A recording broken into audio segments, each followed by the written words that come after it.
coverage of tonight's football competition here at the high school level between our very own and much-loved Griswold Wolverines versus the Lancers of Waterford. In about 8.5 minutes or so, it's going to be the opening kickoff here. We are broadcasting live from the press box at 211 Slater Ave at the Griswold High School. My name is PJ Pastor Josh. I am joined tonight for tonight's coverage of the entire game with my friend and co-host KT Kevin Thompson. Our producer is Mike Minarski. Kyle Gunderman is our videographer tonight, who will be providing live footage available on YouTube. Just go to the Wolverine Facebook page or Google Wolverine Radio, and you can click on the YouTube link and watch the game tonight. And folks, honestly, it's a good night to watch the game from home. Temperature right now is right around 60 degrees. That's not the problem. However, it is a little soggy here. Of course, tonight's game was originally scheduled for Friday night, with the torrential rain that we received that day made the field unusable. However, tonight it looks to be a go, but it will be a classic muddy football competition. KT, talk to us a little bit about our opponents tonight, the Waterford Lancers. Mud Bowl 2018 brings Waterford into town. Waterford 0-10 last year, Josh. Ouch. That was a tough season for them. They pretty much got off the schneid right away this year with a win in their opening game against Ledyard. So they beat them 14-10, and then they lost their last two to Guilford and Fitch. No surprise there. Fitch definitely a level up, and then Guilford from down on the shoreline is a team. When you start going towards New Haven, the competition definitely gets tougher. Sure. So they're 1-2 in the season coming in. They've only scored 9 points a game and given up 25. So if they're going to be competitive tonight with our Wolverines, they're going to have to play great defense. For the Wolverines coming out, they're 2-1. Had a great win, 35-14, last time out against Stonington. Can't say last week because we're in another week already, playing on a Monday night here. And honestly, what I think we both want to see, and we comment almost every game, is let's come out right away and start throwing the ball instead of waiting until you have to. It's going to be a challenge tonight with the conditions. It is lightly raining right now, and so obviously the historic Wolverine offense favors a run right up the middle, up the gut, sock it to you. However, this year they have diversified quite a bit under the leadership of Andrew Koziel, our captain, and he can throw the ball. He's an accurate passer, and he's grown up so much just in the 3 games we've seen so far this year, where the first game of the season, especially against Bacon Academy, we saw him throw into heavy traffic a couple of times. I know both made our hearts jump. He has learned that he has to be more patient. He has to be willing to scramble. He might even have to take a sack or throw the ball out of bounds.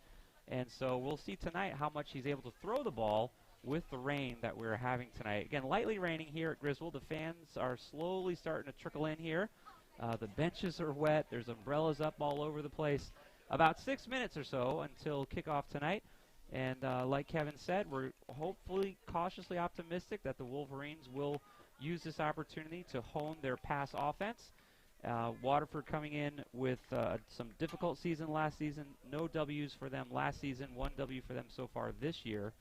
And again, kickoff in about 5 minutes.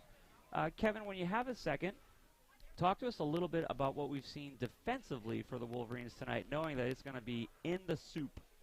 So the guys up front, both on offense and defense, I mean, 3 of them are captains of the team. They're stout. I mean, it's tough to run against them. They haven't really given up much on the ground this year. I think when even playing against Killingly, we saw that they didn't run the ball that well in the first half. It was 28-16 at the halftime. Killingly didn't really run that well, but they had a couple big passing plays, and then they came out in the second half, and obviously they changed their schemes and blocking and kind of dominated the second half. But I think up front, that's what is going to be the key.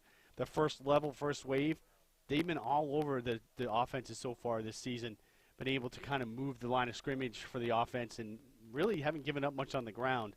I think the challenge that they've had is when people do go in the air, the defense has not really been there. The first game that we did, that was a big play right away. Bacon scored on a nice pass play, 7-6 at halftime, and then we scored 30 unanswered points in the second half to pull away there. And Bacon played Killingly Friday night, and Killingly won 34-0, so it wasn't that big of a spread. No, and they kept their starters in the whole game, I believe. They did. They did. It was not like Plainfield where they had the boys on the bench after the half. Going out for the coin toss here, Josh. One of them mentioned last week, start of the game was Chris Thibodeau. Sure. Scored 3 touchdowns. A younger kid, sophomore, who's getting an opportunity here. He's got a lot of speed. probably just starting to get the offense down. He had a 21-8 and 15-yard touchdown runs last week. Cozio had a pass to DePonte for the one of the other scores, and then Anthony Franklin, another buddy of yours from the rec center, had the other touchdown. Another sophomore. So let's give these numbers a name out here, because these are our captains out on the field right now. Number 50, number 56, 57, and 18 are our captains, the heart and soul. Steven Sims. There we go. Johnny Falco. Yep. Now we get 56 and 58 mixed up, so I'm going to cheat and look at the it's Corey Carr. Shamari Riches is 58. He's also one of the offensive and defensive linemen that's been really stout for them. And then number 18, Patrick Strain. His second game back from injury. The second game of the season, he was actually out. He had a little shoulder dinged up, and he was out. But they're all out there for the coin toss. I believe the Wolverines selected to receive. They did, indeed. So they'll be going from left to right on your device dial, whatever you happen to be listening or watching on. Got about 3 minutes or so till the kickoff. Griswold has selected to receive. One word that I would use to describe the defense this year, especially in the game against Killingly, is just bruising. They gave as good as they got.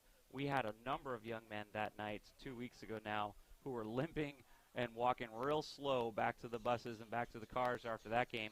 Last week we saw the same thing on our opponents, the Montville Indians, but Griswold looked pretty chipper. So our defense can really put out some punishment. I believe, folks, that we're going to be spending the next minute singing our national anthem.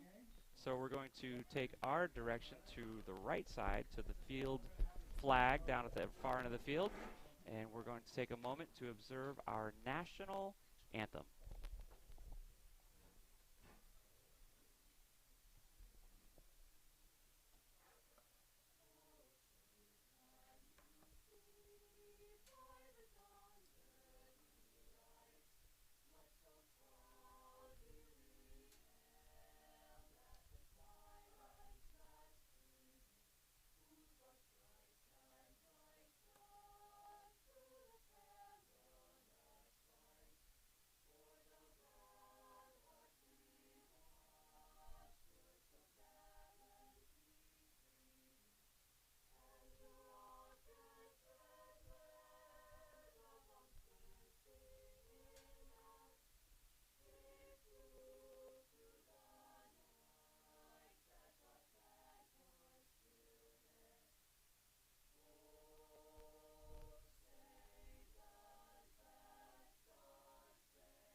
Ladies and gentlemen, that beautiful rendition of our national anthem provided by the Griswold Chamber Choir. I don't know if you could hear it or not through the air, but the percussion was provided by the sound of raindrops on umbrellas. 12 fresh minutes are here on the clock. The boys are getting ready to receive the kickoff this afternoon. It is game time here. It is the Griswold Wolverines versus the Waterford Lancers. We've got some visitors in the booth tonight. My brother showed up. The true athletic talent and the looks of the George family is here. Thanks for visiting us. It's good to see you. This is my friend, you know, Kevin, and Mike Minarski is the owner of Wolverine Radio. I think my wife calls him Oz. Who? My brother? Yeah, because when he used to come to church, he would sit behind the curtains when we had the curtains. Yes. The man behind the curtain. Very nice. He's proudly wearing his Bears sweatshirt this week. He's always been probably wasn't wearing that last week. He's always been a problem child. He's always been a difficult child. Hey, folks, tonight is a great night to watch the game live on YouTube because there's not enough room in the press box for all y'all. So there are a few erstwhile and steady fans out here sitting underneath umbrellas and just, frankly, getting wet. And so, folks, if you want to catch us on YouTube, Kyle Gunderman is our producer tonight, video speaking. Here's the kickoff. Nice high kick right down the middle of the field. Caught at our 15-yard line. Run right back up the middle of the field with some great blocking by the Wolverines. Rolling and shoving the pile the last 5 to 10 yards right on out to about the 40-yard line on the Wolverine side of the field. That was a nice return, Josh. It was funny because there were two people back, Mattson and Chappelle. Chappelle just basically cut in front of Mattson as he was catching the return, and he just followed Chappelle right up the middle. It was great blocking. It's the way you want to see blocking work. They actually moved the ball forward through heavy traffic there. Great run back by the Wolverines here. Again, about a 30-yard return on that play. Koziel's going to take the snap from the line of scrimmage. Probably going to open with a run play here, given the conditions and the precipitation falling. It's a fake to number 4. Back to throw is Koziel, looking left. Open. He's open. Left, wide open to his intended receiver. Bounces off his numbers. That was Franklin. Pass. That was Franklin. Franklin was open, and the ball was a bit underthrown, so he had to come back for it a little bit. Gave the defender time to catch up. Number 22 for the Lancers was defending on that play, and that is senior Marcus Elliott. I've played a lot of catch and toss with Anthony Franklin. He's got great hands tonight. With the precipitation falling through the sky, impeding your vision, as well as the slipperiness of the ball, I'm sure they'll be trying that play again later tonight. They'll be changing out the ball quite frequently tonight, too. They've got towels on the sidelines there. It was great to see a throw on the opening play of the game. 2nd and 10 for the Wolverines. It's a run up the middle with some great blocking. I think it was Thibodeau on the carry. Nope, Franklin on that one. It's about a yard shy of the first down, maybe 2. So 2 yards. Nice run there by Anthony Franklin. He had some great blocking out ahead of him on that play. Out to the 46-yard line, bringing up 3rd and 2nd for the Wolverines. Incomplete pass so far tonight, and a run, both by Anthony Franklin. You got Richardson Falco on the right side of that line. Opened up a nice hole. 3 in the backfield, traditional formation. It's a handoff to number 4, looking for some blocking at the line of scrimmage. Mattson gets it right at about the 49. I think they're going to give him on the Waterford side. It's going to move the chains. First down for the Wolverines in 3 plays. 1 minute taken off the clock as the ball has now made its way to midfield. Oh, they gave him right at the 50. One guy was spotting it at the 49. The other guy had it at the 50. Lancers tonight, white above and white below with blue trim. Wolverines green above and black below on the trousers. So far, everybody's clean. It's a handoff to the right-hand side of the ball. I believe it's Franklin on the run, looking for some blocks around the end and forced out of bounds after a couple of yards. Picked up about 4 on that, around the right side. Couldn't get the edge. You could see he was kind of almost shuffle stepping as he got to the corner. Couldn't really plant and cut. Right. Even if he had a perfect block with the conditions tonight, it would have been a little interesting to see. We'll get a better idea. Sometimes we've seen in the past on natural surfaces with this kind of conditions, sometimes we do have more sprains and strains on ankles and knees. So we'll see how the night goes. Koziel from the line of scrimmage again. Handoff to 34, Chris Thibodeau right up the middle for a couple of yards before being brought down by number 44 for the Waterford Lancers. That was Sims right up the gut. And number 44 for the Lancers, Jackson Harshberger on the tackle. That's a good football name. Is Thibodeau 34? 35. 35. 35. Thank you. Bringing up 3rd and 4. Ball spotted just inside the Lancer 45-yard line. It's a run up the middle. I believe it's Franklin First getting down. some blocking. Down to the 38 about, Josh. That was a nice run again on the right-hand side. Richardson Falco. Looks like number 9 for the Lancers was one of the initial guys to put a stop to that play, but good effort by the Wolverines to move the chains for the 2nd time in this opening possession.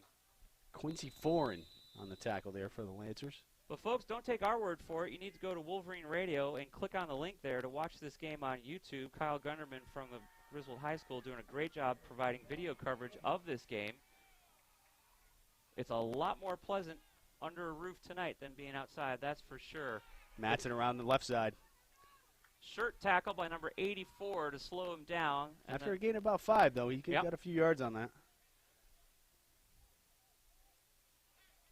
The one thing they do call in high school and college that they don't necessarily in the pros is that horse collar tackle. It was a low so you got to be careful grab, when you go to grab the shirt, you're not grabbing the pads as well. Yeah, that young man did a good job because he was beat and he reached out and grabbed just below the numbers and slowed him down so that the play could end there. Ball spotted on the far side of the field. 2nd and 6, Koziel at the line of scrimmage. Hands the ball off for a run play up the middle. No blocking that time. Number 44, big stop for the Lancers. That was a nice stuff there. I think Franklin still got a couple out of that, though, Josh. Number 9 and number 44 closed the gap a real yard. quick. Yeah, okay, so Anthony picked up a yard on that play. Yeah, 41 was the guy that I saw come up, put a nice whack on him. Mm-hmm. Oh, no, that's got to be 44 again. Jackson Hirschberger. There's no 41 on their roster. Okay. Yeah, I see it's 44 out there, Yep. yeah.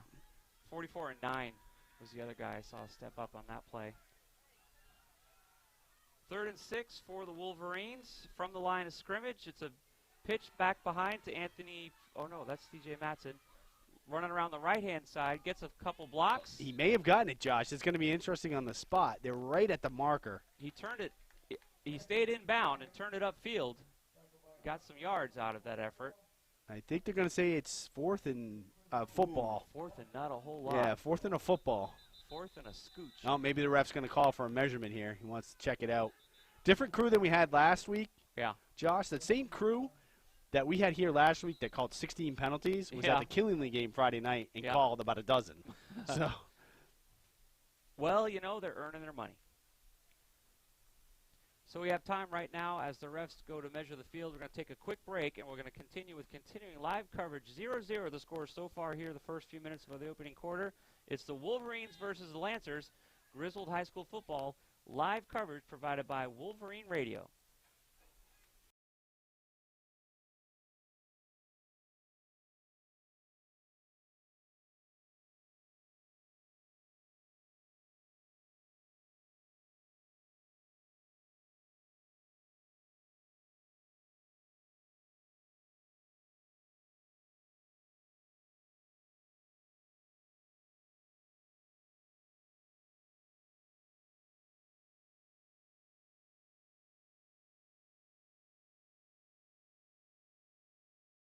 Ladies and gentlemen, welcome back to continuing live coverage. It's the Wolverines versus the Lancers, 0-0 here early in the quarter. 3 first downs for the Wolverines. he's got 2 open. He's got 2 open. Back to throw. He finds Wolverine number 22, I believe, was the intended receiver.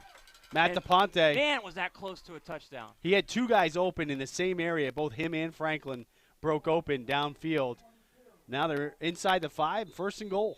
I think they're going to spot that ball at the 1.5-yard line. Yep. Wow, that was a nice play. So Koziel looked to the right, through to the right.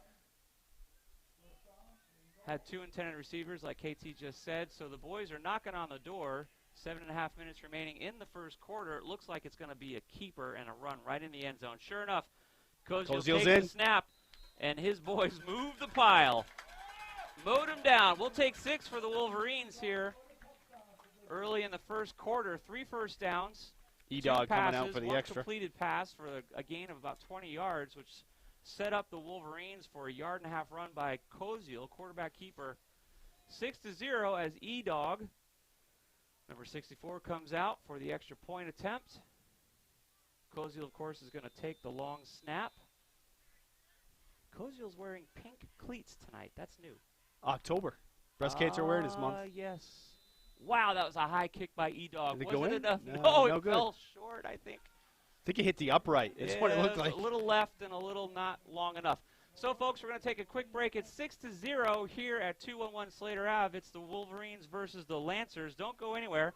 Continuing coverage of Griswold High School football brought to you by Wolverine Radio. We forgot to mention the kickoff. I'll do it. We'll just talk about it when you come back. Yeah, I will.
in 3.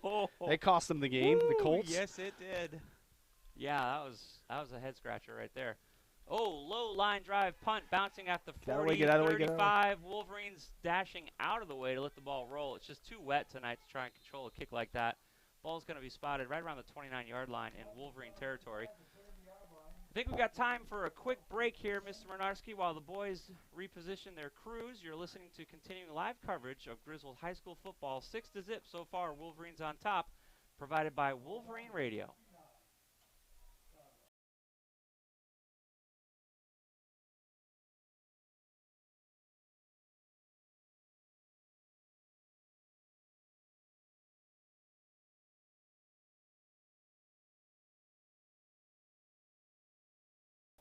He doesn't get it.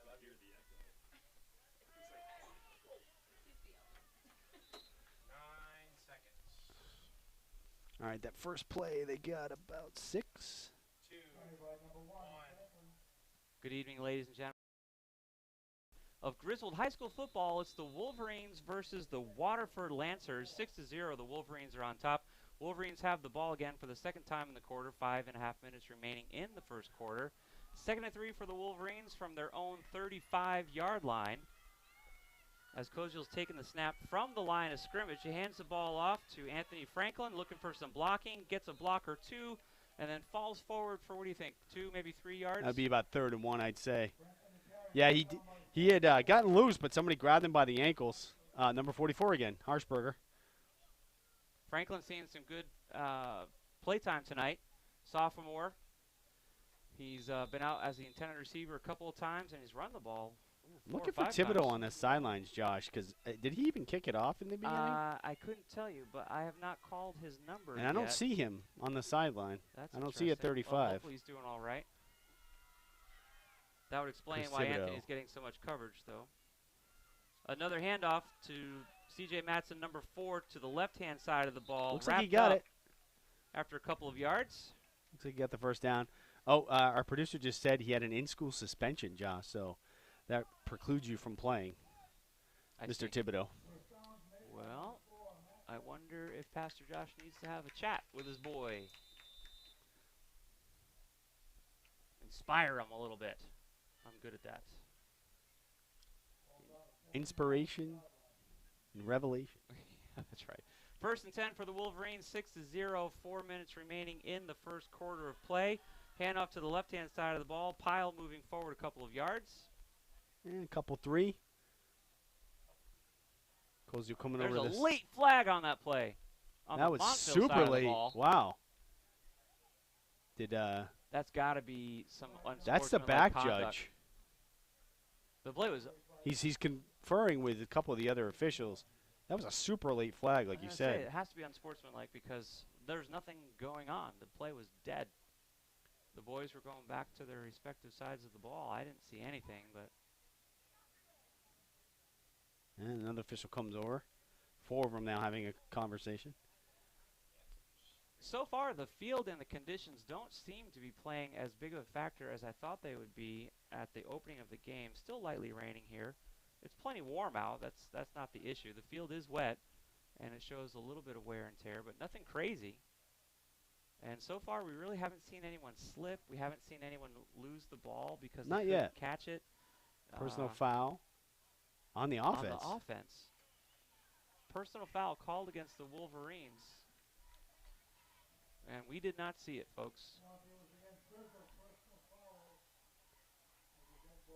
I know, Kyle, if you're listening to us, maybe we can replay that last play and maybe give us some insight there about the personal foul. If you're watching on YouTube, you might see a replay of that play. Otherwise, play is going to resume here in just another 5 or 10 seconds as the ball gets marched back towards the Wolverine side of the field, placed at the 26, 27-yard line now.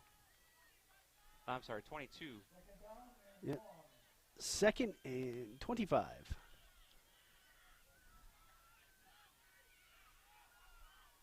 Koziel takes a snap at the line of scrimmage, hangs on to it, nice flicks pitch it to the right-hand side. It looks like Franklin running down the sideline, looking to pick up some yards.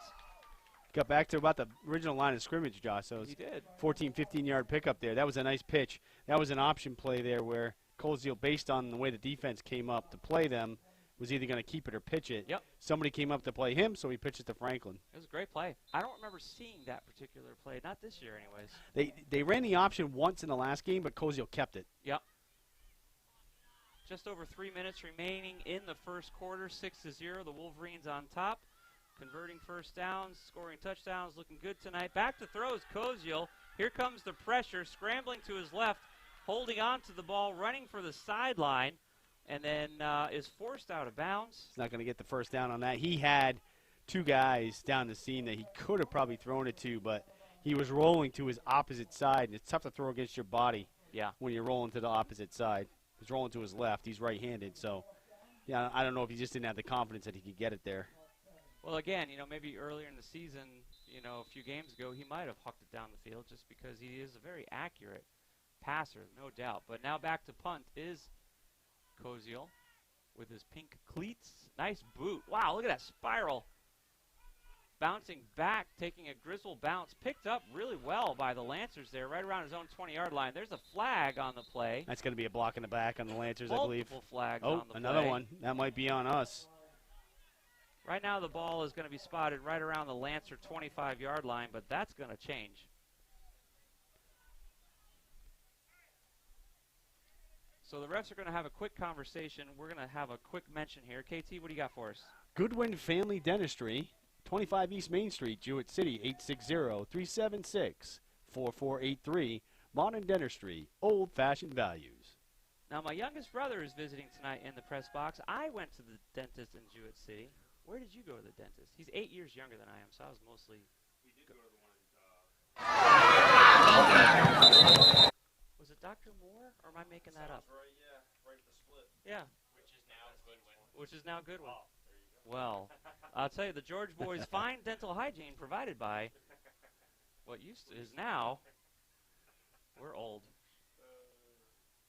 You do have nice teeth. Did you have braces? Never. You never had braces? I had what was supposed to be an overbite, which was considered a bad Amazing. thing, but a good thing now. Amazing. The Tommy Hilfiger of teeth right here, my own brother. Thanks to Jewett City's best dentistry efforts. Well done. The jaws of the family. I had to have braces.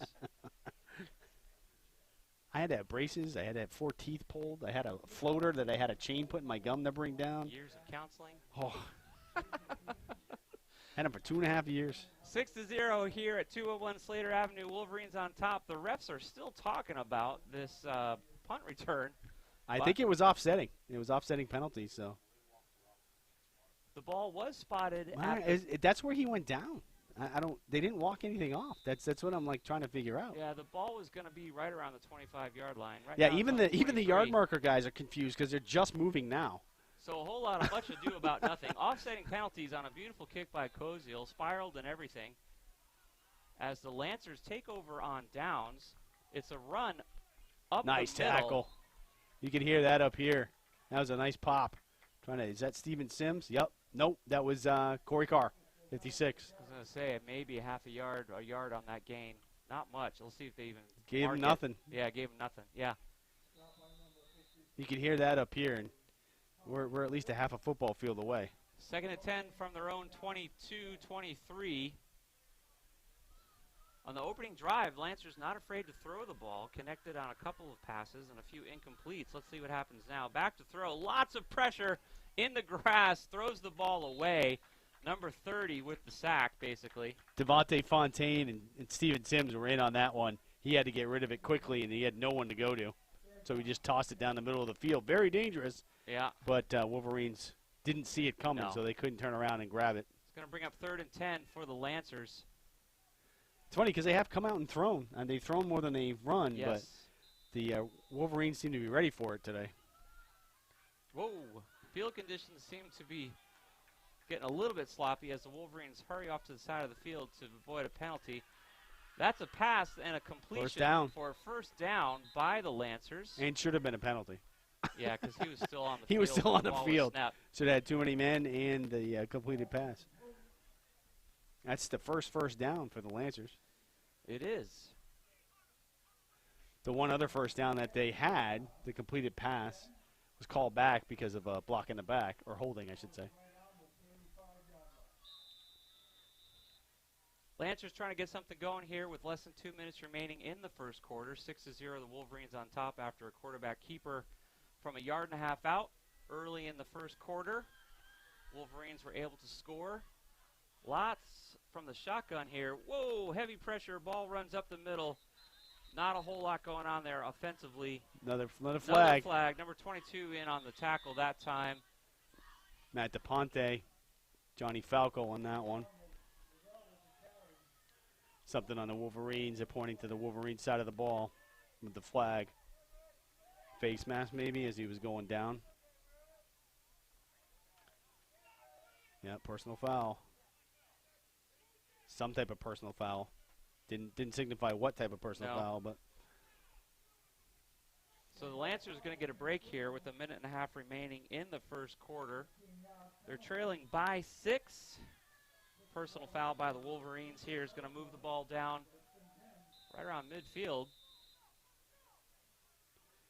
Yep, so that moves them into Wolverines territory for the first time.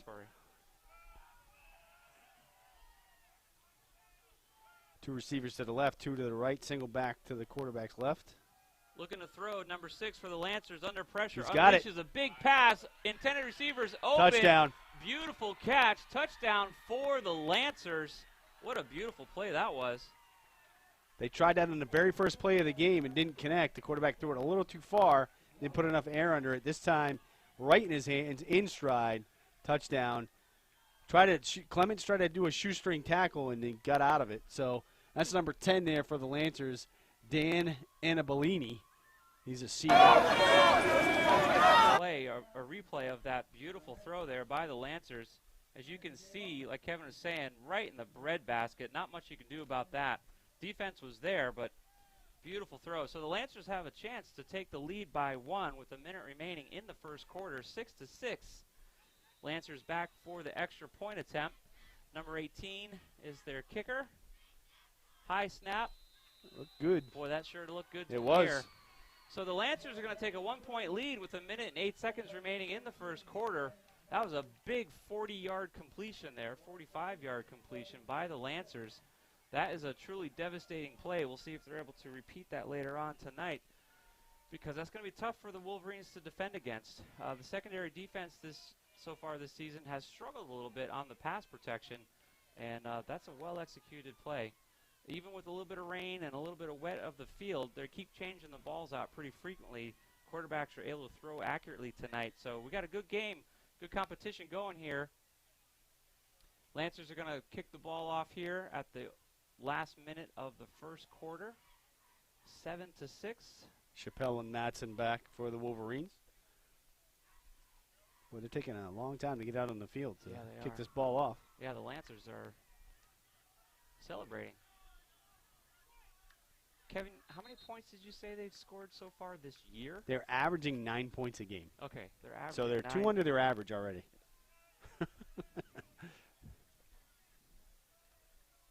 Honestly, that was the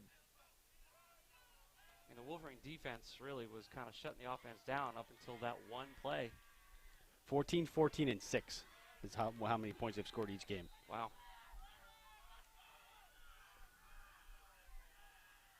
This kid's got a good foot. Yeah, well, he sure does. Wolverines catch the ball deep in their own territory at the 6-yard line, begin running the ball back up to the 20. Play's going to stop right just short of the 25-yard line. Flag, another late flag on the play, multiple late flags on the play. That's going to be on the Lancers, a late hit on number 7. That's Christian Hightower. He's a sophomore for Waterford. Looks like the refs aren't going to need much time to talk about this one. Looks like the call is coming any second now. Here it is. You know, we're not down on the field, so yeah, late hit, personal foul. We're not down on the field, so it might be chippy down there, and the referees are like, all right, we've had enough of this. We're going to start calling these penalties and hoping that you're going to stop. I'm sensing a little chippy.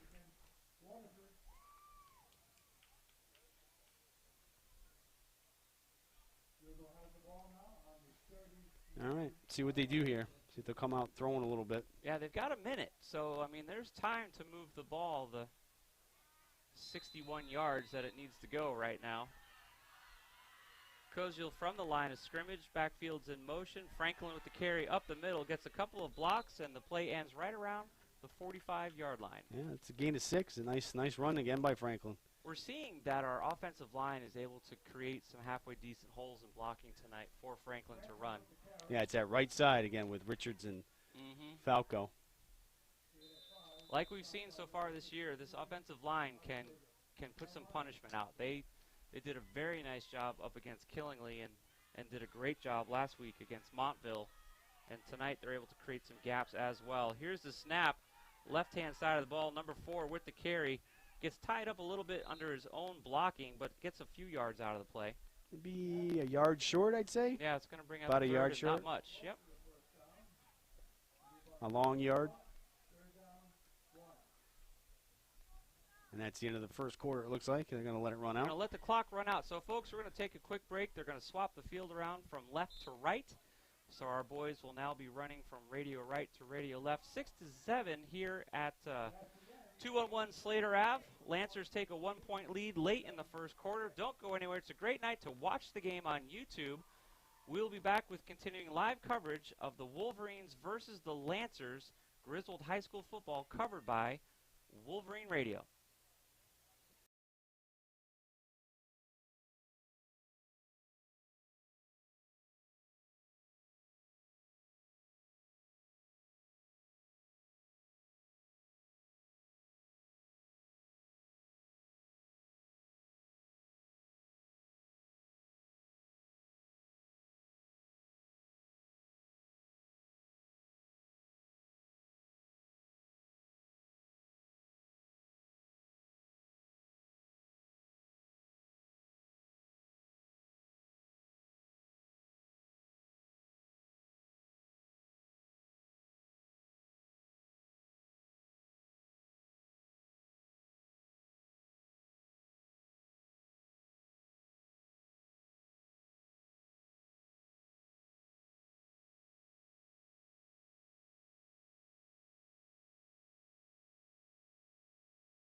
Gentlemen, to 211 Slater Ave. It's PJ Pastor Josh here with KT live from the Griswold press box. It's the Wolverines versus the Lancers. 6-7. The boys are 1 point behind. They have the ball running to the right-hand side of the pile. That play was stopped by the Lancers. Number 4 not able to pick up any yards there. This is going to be the first possession in the second quarter. Wolverines have the ball. Yeah, Madsen got stacked up there and lost about 2 yards, so it's going to bring up 4th and about 4.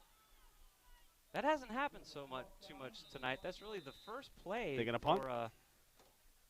For a loss. 4th and 3 is what the scoreboard is saying. Number 9 is back to punt, Andrew Koziel. So the boys punting the ball away here at the opening moments off the of side the of his second foot. quarter. Terrible punt. Yeah, that punt did not go the way Koziel wanted it to go. So that's going to give very favorable field position to the Lancers here. It's going to be spotted, what do you think, around the 45-yard line? Yeah, the referee's standing right at the 45. The official is, I should say. Yeah. So that would be my guess. 45 at Waterford. Yeah. So that punt went 9 yards. Yeah. They might as well have gone for it on 4th if that's all they were going to do. One of my buddies in high school, his older brother was an all-state punter and went on to punt in college. And one of the key things when you're holding the ball is not to drop it too quickly on your foot. Right. Because otherwise it'll go squirrely on you. And you got to make sure it's right in front of your foot, not one side or the other. Yeah. Well, the Lancers had a big 45-yard completion to end the first half to bring them to 7 points, 1 point above the Wolverines. It's a run this time, though. He's struggling to get out of the backfield. Nice tackle there. DePonte. Number 22, Matt DePonte, with a big tackle there, stopping that play. Loss of about 2, I'd say.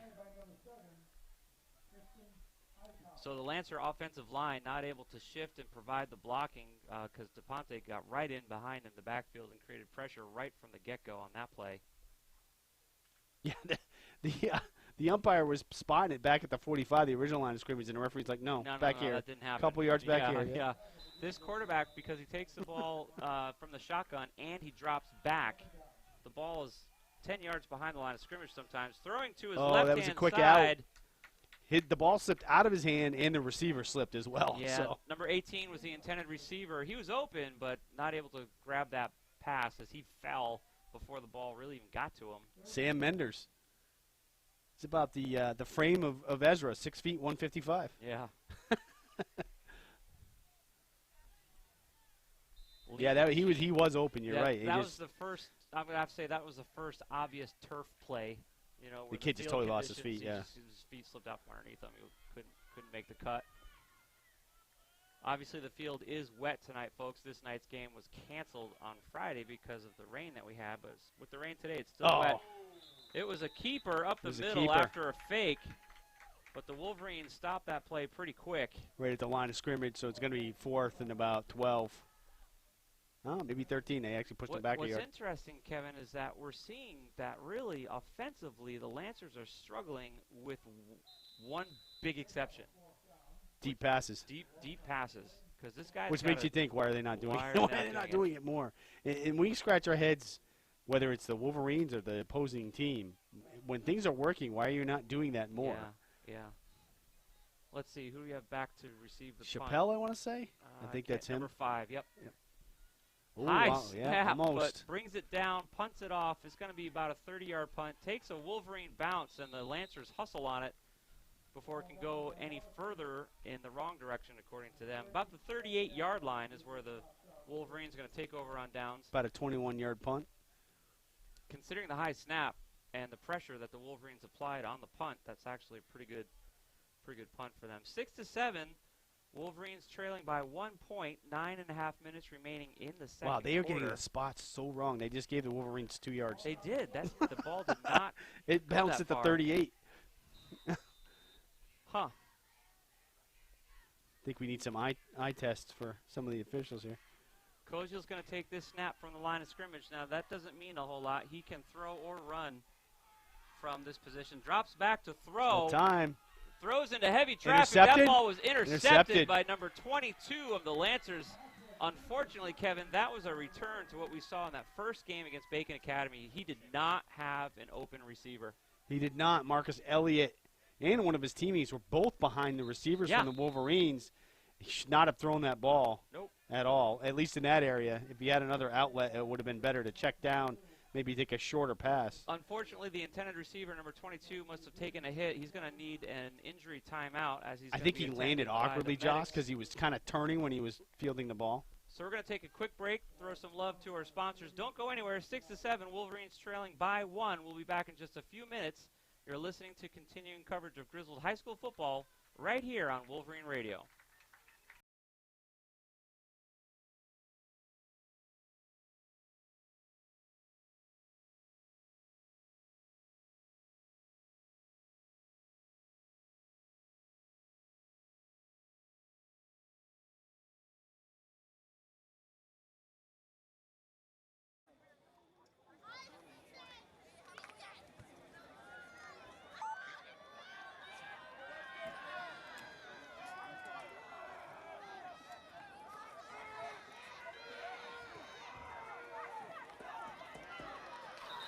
They picked up 4 or 5. Screen pass was complete. Gain on Johnny the play, Falco. second down. But you didn't know we had the guy. And 6.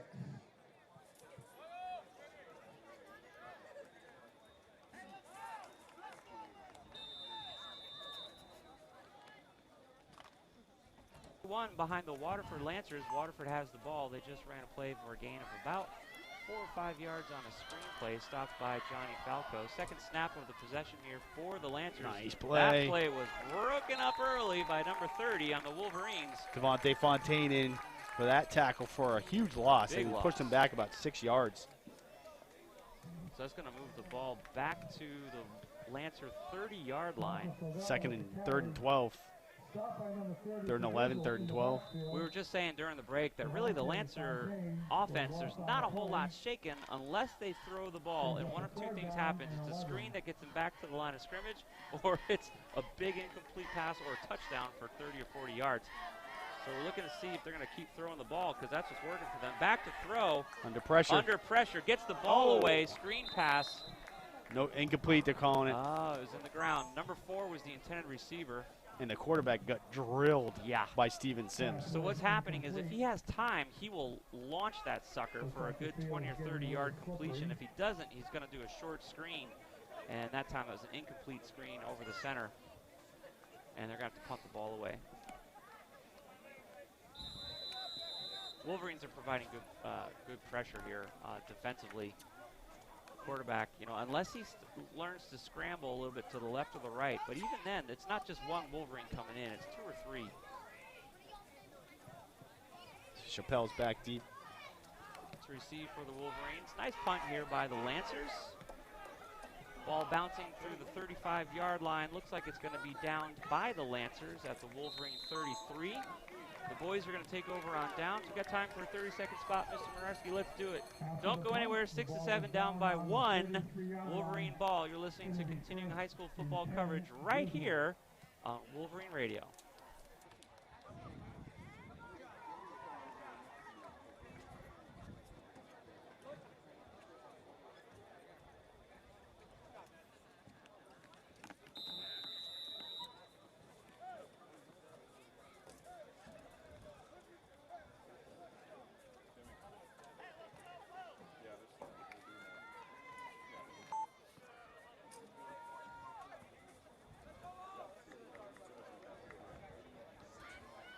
By 1 behind the Waterford Lancers. The boys take over on downs with 8.5 minutes remaining in the second quarter.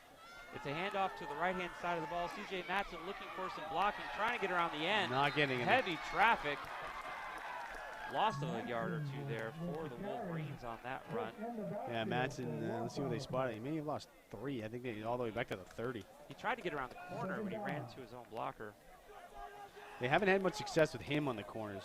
Franklin earlier in the game, he was getting around the corner.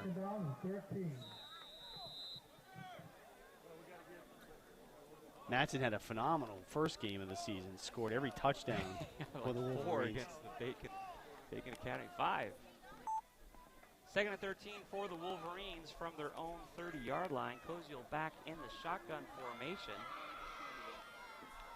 Number 21 in motion. It's a handoff to number 4, C.J. Matson, running to the right-hand side of the ball, has some blocking. It's that right side of the line, Richards and Falco. Big hole. Number 9 on the stop there for the Lancers. It's a first down. First down. What? No, what? He was past the yard marker, and they're marking him short by a yard. About a yard short. 3rd down. Okay, well, we got 2 free yards at the beginning of the drive. They just took 1 back. Yeah, exactly. It all works out, man. They know what they're doing. It's good. It's good. 3rd and 10 is what the scoreboard is Should saying, say 3rd and 1. That's not right. Drop to 0. There we go. 3rd and 1. It's a handoff up the middle with the first down. Flag down. Good blocking there by number 20. It's going to be a hold on Corey Carr, I think. That's where they threw the flag in that area. Let's say number 21 did a good job clearing out there. Devin Chaikow. But there is a flag on the play. Yep. Yeah, holding all day. Yep. Corey Carr, I saw when the flag was thrown, I saw what he did. He kind of took the guy down by his waist. You can't do that. You got to let go. If they're following, you got to let them go. Yeah. It is a spot foul, though, so it's from where it was. So it won't put them in a dire 3rd in major situations, about a 3rd and 6, 3rd and 5, 3rd and 6. Back to the 37, 38-yard line. Like Kevin said, it's going to bring up 3rd and 5 or so for the Wolverines. Under 7 minutes remaining in the half. Trailing by 1 point after a quarterback keeper by Koziel early in the first quarter, responded to by a 40-yard pass by the Lancers at the end of the first quarter. It's a run up the middle with some good blocking. He's Extra still on yards his feet. after He got contact. past the yard marker, so that should be a first down. Good That was job there Matson. by C.J. Matson. So three runs in a row to Matson between the tackles, and he gets pretty substantial gains. First down for the Wolverines. I'll tell you what, that was big-time yards after contact. I want to say he had a good 4 yards after I thought the play was At least. over. Had a little help from his friends up front. They were Sure. pushing him from behind. Yeah. So just short of midfield here. Let's see if Koziel just cranks one out here for a 20 or 30-yard pass. I'm feeling it. Nope, run up the middle. Again with Matson. With Matson showing good speed and some nice blocking there by number 21 again. Devin Chaikow leading the way, creating a hole for No flags, another CJ first down. Matson. Over the 40-yard line of Waterford, it's got to be a first down for Griswold. That was a nice run there. Boy, I tell you what, when he got the hole at the line of scrimmage, he took off like a big burst of speed. Very cool. Tackle made by number So the Wolverines 61, showing they can Sutton. run against this Lancer defense. Uniforms are looking a little seasoned right now, even though we're still 5 minutes remaining in the first half. Lancers are going to need a lot of bleach. Lancers are white above and below, so they're showing the most mud. It's another Again. run up the middle with C.J. Matson. Yards after contact again, rolling the pile forward with some good blocking there by the Wolverines. Not quite enough for the first down, but boy, Kevin, that's going to be close. Yeah, 8 yards, I'd say. The carry, hit by number 53, And this is offensive linemen love this, Josh. If plays called like this, all they know is that as soon as the ball snapped, they run as hard as they can and smash into someone. Just hit somebody. Yeah, This is an offensive lineman's dream. this is why we signed up. 2nd and 2 for the Wolverines. Run, run, run, run, run is what the boys are showing now. Shotgun. It's a run to the right-hand side. C.J. Matson is able to turn the corner and then runs into his own blocker, number 5, and then the Lancers brought First him down. down. But that's going to be enough for the first down. Matson with the carry, hit Matson Yeah, Chappelle kind of got in his way there. number 1. If he hadn't bumped into Chappelle, I wonder if he would have gone there. C.J. Matson landed on top of number 44 from the Lancers and helped him up. So even if it is a little chippy, at least it's not chippy in C.J.'s world. He's having a good time. CJ is normally shows pretty good sportsmanship. And they're the 44 for them, Hirschberger on the defenses. He's their stud, so. Yeah, it's funny how you can begin to tell the guys that are really in the thick of it by the dirt on their uniforms early in the game here. You can see who the performers are for the Lancers for sure. It's another run by C.J. Matson up the middle. There's a nice hole. He gets tripped up by number 78 and then lunges forward for a gain. About 5 or 6. Yeah, that was definitely an ankle tackle there, for sure. That was the only piece of the body that Lancers could get a hold of. I mean, this is just the Wolverines punishing the defense, just wearing them down, going into the half, not leaving anything on the field. It's just a very physical Shotgun run, again. run, right up the middle for the most part. Offense. See if they go to Chaikow here. Nope. That's it again. Back to Matson, runs to the right side of the ball. Gets a yard Right at the yard marker. Yeah. He's right there. See what they do here. So the Lancers are able to, no big, massive gains of like 4, 5, and 6 yard I carries. think they're going to measure it. All right, while the refs have a conversation about whether or not we got another first down, we're going to take a quick break. We'll be right back. 6-7, boys are trailing by 1, looking to take the lead. You're listening to Griswold High School football right here on Wolverine Radio.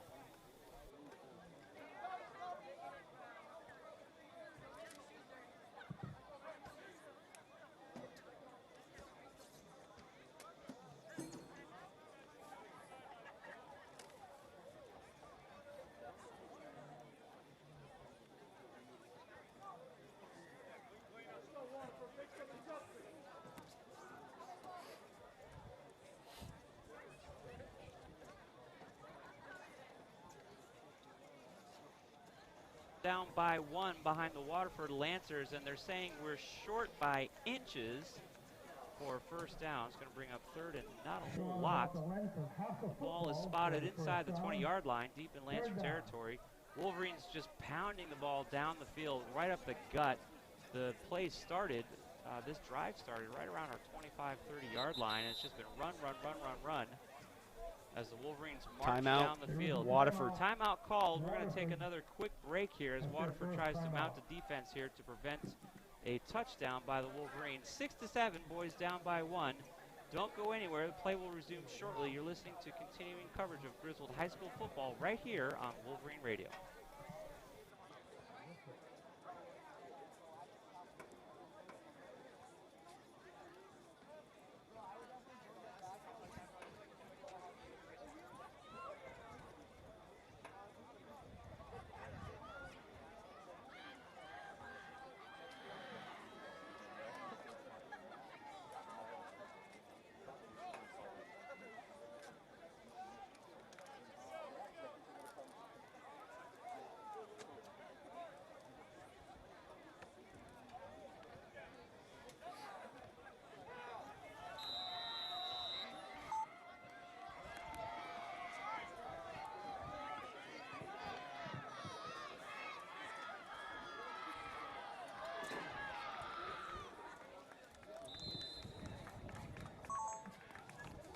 Griswold push up the middle, enough for the first down. They'll have the ball, 1st and 10. Sims with a carry for the first down. So Wolverines are going to have 1st and 10 down inside the 10-yard line. Look at the score here late in the second quarter. 3 minutes remaining in the second quarter. Boys are trailing by 1, 6-7. Both touchdowns were scored in the first quarter. Wolverines were first to score early in the game, followed by the Lancers late in the first quarter. All run plays this play. And so far it's been about a 60, 70-yard drive from the shotgun. Nice It's pitch. going to be a run to the left-hand side of the ball. Chai-Cow. Looking to get around the corner. Chai-Cow picked up. No, I don't see any yellow hankies. I believe he was forced out of bounds right around Picked up about 5. inside the 5, yeah. Yep. That's his first touch tonight. He was against Killingly. He was the one that Koziel hit for a couple bombs. Yeah, that was magic. They haven't really thrown it to him tonight, but that was his first touch tonight on offense. 2.5 minutes remaining in the half. The boys are 4 yards away from their second touchdown of the game, which would put them on top of the Lancers. Let's see if Koziel and crew can pull it off. Signaling with his left foot, 21 in motion. It's a handoff to number 4, looking to get around the end. He breaks one tackle and runs into the end zone. A flag on the play called in the backfield, so it could be holding on. Yeah, the defensive Lancers. Backfield, the umpire threw that flag. Pretty quick. And it was on the hit almost. Like when he got hit, he threw it. So I don't know if it was something he really that happened. broke a nice tackle there and was able to get into the end zone. What do we have here, Mr. Referee? Yeah, they are. They're walking it All right, back. so that's going to be against the Wolverines then. Face mask. No, face mask on defense. Oh! No, they're just getting ready for the extra point attempt. That's what they're doing. Penalty was a face mask on the defense. That's what I thought right away because of where it was thrown and when it was thrown with the hit. Sure enough, the official signals face mask against the Lancers A penalty will be assessed on the kickoff. on the kickoff. Yep. So they're just moving the ball back for the extra point attempt. So the points are not on the scoreboard. Yeah, 5-yard run, It's yep. 12-7. Wolverines back on top here. Somebody just called a timeout. Timeout Griswold. All right. Griswold called a timeout. They might be talking about going for 2. Touchdown is good. So Kevin, you want to talk to us a little bit here for a second? Sure. This game being brought to you by Dean's Corner Diner. Dean's for breakfast and lunch, downtown Jewett City. Try the Little Man's. I'll get it out there before you guys do so you don't pick on me. It's my favorite there for breakfast. I've actually never had a chance to have lunch there. Josh, what's your favorite there? You said the BLT? Bravo Lima Tango. Yep, that's it. So stop in for breakfast and lunch at Dean's Corner Diner. Thank you, Kevin. Just yesterday at church, we were talking about one of our baby pictures before we even started having services here at the school 4 years ago almost now. One of those baby pictures was at Dean's Corner Diner. The ad, right, in the Yeah, newspaper, right, in the because bulletin? we put a full-color ad in the Norwich Bulletin a few weeks before we launched services, and I had breakfast at Dean's and read the paper, and it's a great place to meet folks. Man, I don't think you can go to Dean's without meeting somebody that you know. It's kind of like the Cheers of Jewett City. Who's the Cliffy and the Norm? I'm not going to touch that one, Kevin. All right, let's see if the boys are going to go for 1 or 2 here after that touchdown. 12-7, the boys back on top by 5. Going for 2, Wolverines. Koziel passes the ball to the right-hand side. Hands the ball off, rather, to Matson, who runs it in the end zone. I think. Oh, yeah. Another late Yeah, that's going to be on the Lancers again. Yep. It's going to be. Did they signal good? Because I didn't see anybody put their hands up, but he looked like he was in. Yeah, it definitely looked like he was in. So it should be 14-7. Yep. But I think the scoreboard's waiting for the call because it looked like a little extracurricular activity during the tackle. Yep, personal foul against the Lancers. So that's be a 30-yard walk-off on the kickoff. I think, is that what you saw? I saw a little extra, you know. Yeah, he spun him around and kind of chucked him and down to the ground. He didn't need to. No, he didn't. After they already called him. Because he was in the end zone. He was in the end zone, Right. so. So 14-7 is the score. The boys on top by 7 points. Although we say this all the time in high school football, that 2 scores is basically a tie. So anything can happen right now with only a 7-point spread. And we have seen that when the Lancers connect, they connect big for 40 or 50-yard gains. But right now, the defense is the name of the game right here. As well, actually, this offensive drive was run. Our offense showed that we can run the ball for 3 to 6 yard gains and move and convert first downs and put it in the end zone and use up a lot of time. That was a good, was that a 6 or 7 minute possession? At least, yeah. These officials are so confused about the spot of the ball tonight. So it's a 15-yard penalty. Well, there were 2 penalties assessed right. on this. They normally kick off from the 40. Yeah. So that would be the 45. That's right. Of Waterford. That's they would be able to be kicking off. I'm not sure how they're assessing the second penalty. Yeah. Okay. Everybody's confused. So the ball normally is spotted in Griswold's own 40-yard line. Now it's being spotted in Lancer territory at the 45. There were 2 penalties assessed. So Matson's doing the kickoff job tonight. Have we seen Matson punt the ball? Not until today. Normally Thibodeau punts the ball, but he's not in uniform tonight. So Matson, it was first quarter, it was Anthony Franklin. Got some great runs and a catch or 2. Now it's CJ Matson. Touchdown and the extra point. Ball sideways on the tee.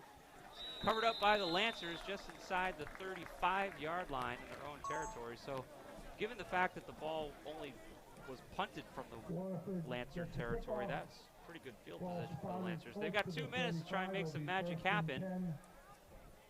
14-7, the Wolverines are on top. So far, I've only seen one obvious slip. I'm sure the boys would have a different story to tell. But the field condition really, and the rain's kind of sizzled out here a little bit. It's just wet, but not actively raining anymore. From the shotgun, Lancers take the snap. Rolling to his right, running to his right. Quarterback's just going to keep this one. Looking for some blocks, runs out of bounds. Did I just see a late flag again? I don't see yellow on the field. Okay. Oh, there is. Where? It was on the near side as the quarterback was running out of bounds, but nobody touched him. I wonder if there was an illegal block by the Lancers that made that clean run out of bounds possible. So he gained 5 yards. Let's see what they walk off I here. think that's the first time we've seen him hold on to the ball and just run. Personal foul. Holding. Offense. Yeah. Okay, so it was. Yep. End of the run, so it'll be 1st and 15 because he gained 5 to lose 10. I totally missed that flag. I saw it through the binoculars. Saw a flash. Looked like a canary darted out. You know what? Saw it for a second. You know what's really getting me sometimes is I see the white pom poms. Yeah. As I'm watching them run, and I'm like, is that a flag? Yeah. Because the Lancers cheerleaders have the white pom poms on the opposite side. Our cheerleaders aren't even out here, huh? No. Back to throw. Lancers. Low. That ball is low and away. Flag in the Another flag backfield. in the backfield. That could be holding again as there was pressure. The pocket was collapsing around the quarterback. He had to get rid of that ball. That was thrown by the referee. Holding again. Steven Sims says it's holding on the Lancers. And it is. So that'll bring up a 1st and 25. Good. If they wanted to score before the end of the half, they're moving in the wrong direction. Yeah. They've only had the ball for 9 seconds. They've had 2 penalties, and they've lost 15 or 20 yards. That was a song on the Rocky III soundtrack. Holding against Waterford, backs him up. Still 1st down and long. Well, I mean, the Lancers are a halfway decent football team, but the penalties are killing them. Yeah, that's the 9th. Not for them total in the first half. The refs have made it clear that Indeed. they can't do that. Got him. Intended receiver, nope, number dropped it. 64, I believe, for the Lancers. 64 would be ineligible unless they're reported because that's an offensive lineman's number. It's a 4, I get that, but I can't see the. Oh, wiggle the mouse. 84, maybe 84. Got it. That sounds better. Marquis Smith, senior, 5'11", 160. Incomplete pass, bringing up 2nd and oh my goodness for the Lancers here. Deep in their own territory. Back to throw, looking to his right-hand side. He has number 10 wide open. Wolverines converge on the play and stop it. Ball comes out at the end. They're going to whistle the play dead. He was down. Yeah. He was down. Just shy of the 40-yard line. Yeah, they got out to the 38, so they chewed up quite a bit there. So it'll be 3rd and manageable. They Wolverines are definitely playing a containment defense 3rd and about there 7. because number 10 was wide open.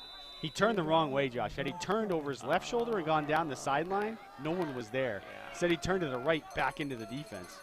Back to throw again, looking to his right. Same guy. Completed pass brought down. First down. First down for the Lancers. So a minute remaining in the first half of the game, 14-7. Wolverines are on top. Lancers trying to put together a little bit of drive here, struggling with the penalties tonight. They haven't developed a running game at all that I can really remember. No, they haven't been able to. And we were talking about that earlier. The defense for the Wolverines has been stout with the run. Yeah, they have. So it's a air attack, slipping on his right foot as he goes to throw. Wide open, number 84. The boys are struggling to bring him down. They force him out of bounds right around the 10-yard line. Big completion by the Lancers. Fires up their sideline a little bit here. Chaikow on the coverage there, and then Kojo came over to help push him out of bounds. Again, that was Smith. This is like a copy and paste of the end of the first quarter, almost exactly. And, you know, again, Waterford, this is successful for them, so why are they not doing it more? It just makes you scratch your head. Big 40-some-odd yard gain there on one completion. Brings them down inside the 10, first down. Handoff.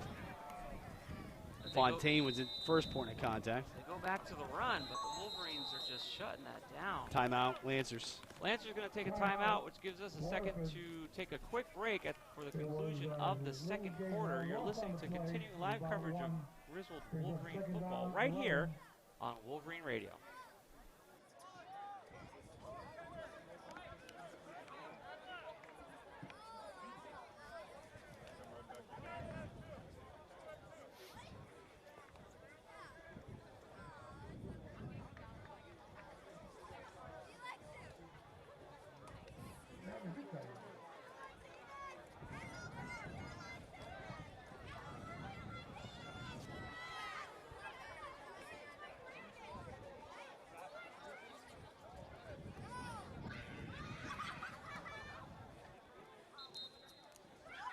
Quarter. We're wrapping up the first half, 14-7. The Wolverines are on top, but the Lancers have the ball on the 12-yard line, 2nd and 12. Big 40-some-odd yard completion just a few moments ago. Lancers looking to copy and paste the end of the first quarter here to the second by putting it in the end zone with just seconds remaining in the half. From the shotgun, low snap in the grass, trouble for the quarterback, and it's a sack. They maintain possession, but that was ugly. To the 20. They did not take a timeout to plan that, I can tell you that right now. They lost about 8 yards there, Josh, and, you know, with only 30 seconds to go, and they only have one timeout left. They're not going to take the timeout. They snap the ball, back to throw, under pressure, throws to his left-hand side, has a receiver. Touchdown for the Lancers. There's some celebration going on over there, and a late flag. That's a flag on the celebration. You got to be kidding. He spiked the ball. You can't do that in high school. He didn't even think about it. Can't do it in high school. You can't Gronkowski it in high school. Are they going to take that away from them? No, they'll give him the score, but they'll call the penalty on the extra point. Oh my goodness, these boys need to settle down a little bit. That's a 10 total penalty. 7 on them, 3 on us. Yeah. 18 seconds remaining in the half as the Lancers are able to score 14-13. We're waiting to see what the Unsportsmanlike conduct, I would say. Yeah. Excessive celebration. Oh. So we'll see if the Lancers go for 1 or 2 here. 1 would tie, 2 would put them back up by 1. That's not a personal foul. No. Unsportsmanlike conduct. I think the only signal this referee knows is personal foul. Because he does it every time.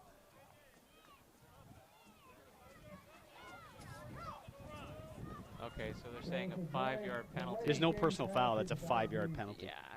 Yeah. So there's no such thing. Personal fouls are 15 yards. Yeah. Unsportsmanlike conduct is 15 yards. Yeah. So I don't know if they're just giving him a gift here or what the deal is. Looks like they're going to go for 1 point here. The extra point to try and tie the game. So that was a 20-yarder. 18 seconds remaining in the half. Snap and the set, and it's deflected by the Wolverines. no extra point. Nice block there. Sure Good was. penetration up front.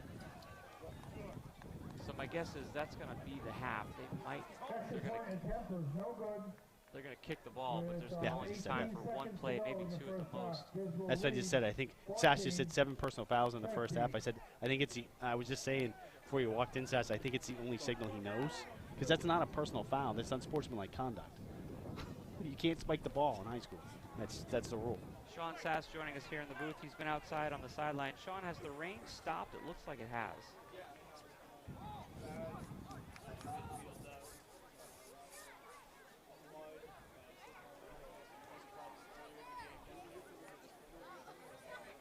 Yikes.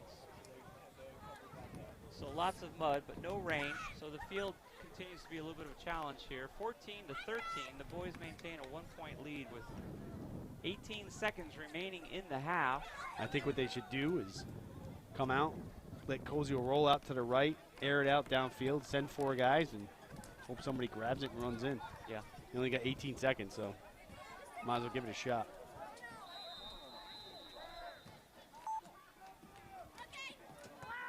Here's the kickoff by the Lancers, caught by number 54 right around our 44-yard line, brought down by the Lancer defense now. Jaden Ellis, one of our linemen, Only took 4 seconds off the happy clock. to touch the ball because they normally don't. So. Right.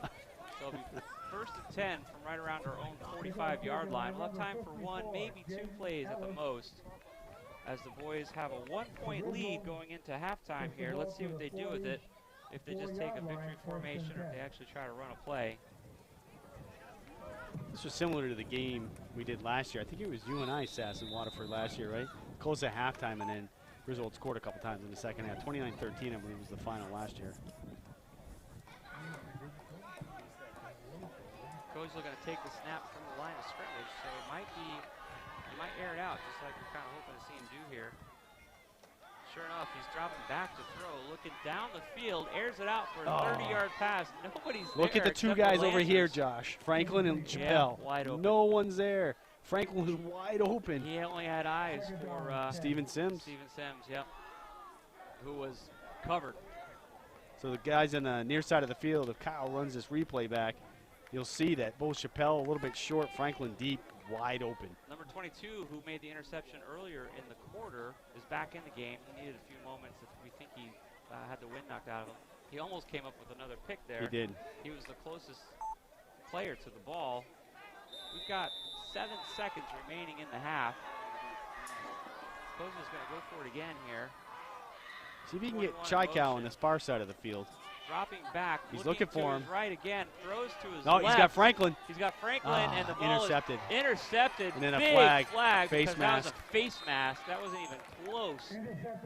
Ball was way underthrown. Franklin was wide open, a couple yards behind the defense. And he threw it a little short, and Chappelle had to play defense on that one and wound up grabbing the face mask from one of the Lancers. I see 3 flags on the field, and it whipped his head around. It was not even close. He definitely reached up and grabbed and pulled. So that'll be the 8th personal foul penalty. So there's no time left in the half. 14 total, 12 total in the first half. 14-13, and yeah, again, just, I mean, the ball's thrown great, but nobody's there.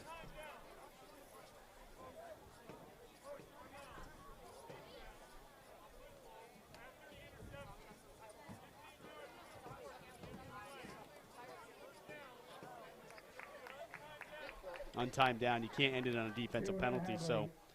So they're going to move the ball 15 yards back. So 38 at Waterford, I think, is where they're spotting the ball, Josh. So Yeah. they'll have a chance to chuck it again and see if they can work some magic like they have so far.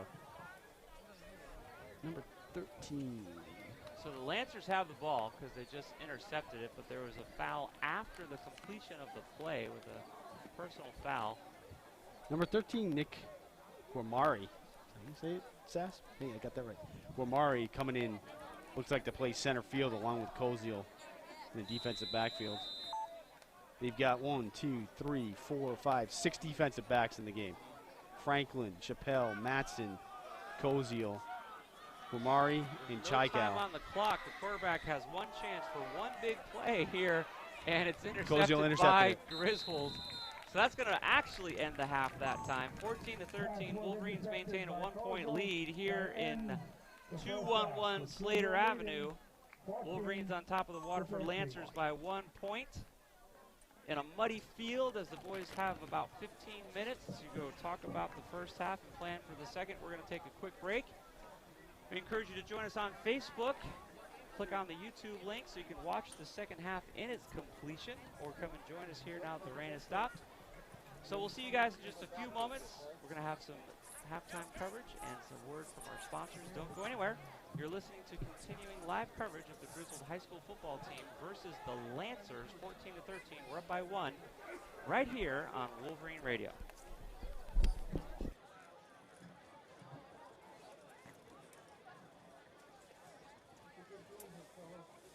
So far, yeah.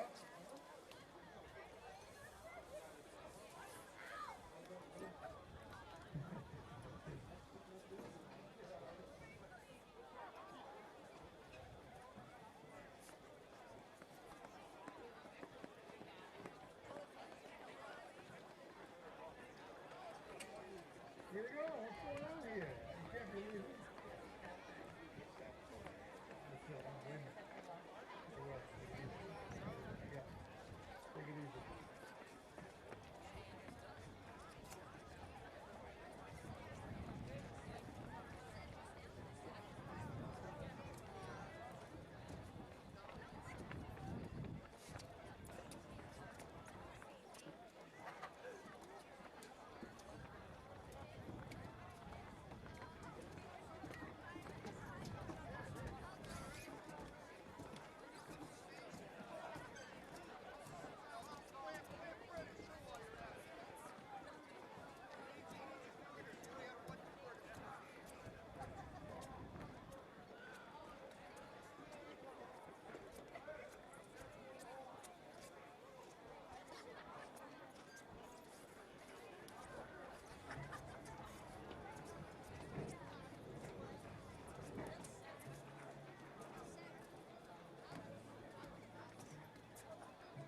Praying on my downfall.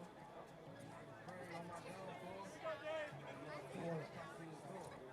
So these just boy how to fall. Don't need a thermometer for the pot. I need to cook right. Let's keep that water 400 degrees Fahrenheit. You ever been inside a federal courtroom? You ever went to trial for your life? I wasn't here yet. It was raining. It was raining. Engineer, you ever work on baby mama? I'm nearly Kilroy. Remember when I used to use your eels to hit the road, hit the O, and make them big boy sales? Remember when you had them green things near was back in Seals trying out to have them green things smell fans was on me. What you know about related to money? I don't know nothing. I just used to see them walk to the Coney. My body count go from Curtis and the Cody. What did you take that up with the lawyer? My think of their money. Primo low project, Joe, tell you, hey, baby, for school, I told her half box. Halftime show, everybody. Mike Winarski and Sean the Assassination Sass. Here at Griswold High School, we are at the half. The Griswold Wolverines taking on the Waterford Lancers. 14-13 is the score. Griswold up on top. It was almost tied, but Waterford missed the extra point attempt. Just a couple of minutes before the end of the half. I think it was 2:07 that was left in the half. Sean, we're going to come back in a minute and talk about it. It's kind of what you would expect. It's a sloppy game. Yeah, very sloppy, and like you said, once we come back, a lot of stuff that's going to be crucial in the second half for both teams on both sides of the ball. Yeah, and it's kind of hard because you know they're not really getting a good grip on the ball because it is wet, and we're going to talk about that in a couple of minutes when we come back. We're also going to talk about the real reason why we didn't play Friday night. There's a lot of perceptions out there and guesses, I guess you could say, conspiracy theories on why we didn't play last Friday night, and we are playing tonight. And we'll discuss that in a little bit. Griswold, they're up on Waterford, 14-13. We're at the half. You're listening to Wolverines football on Wolverine Radio.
Good evening. Welcome back to Griswold High School.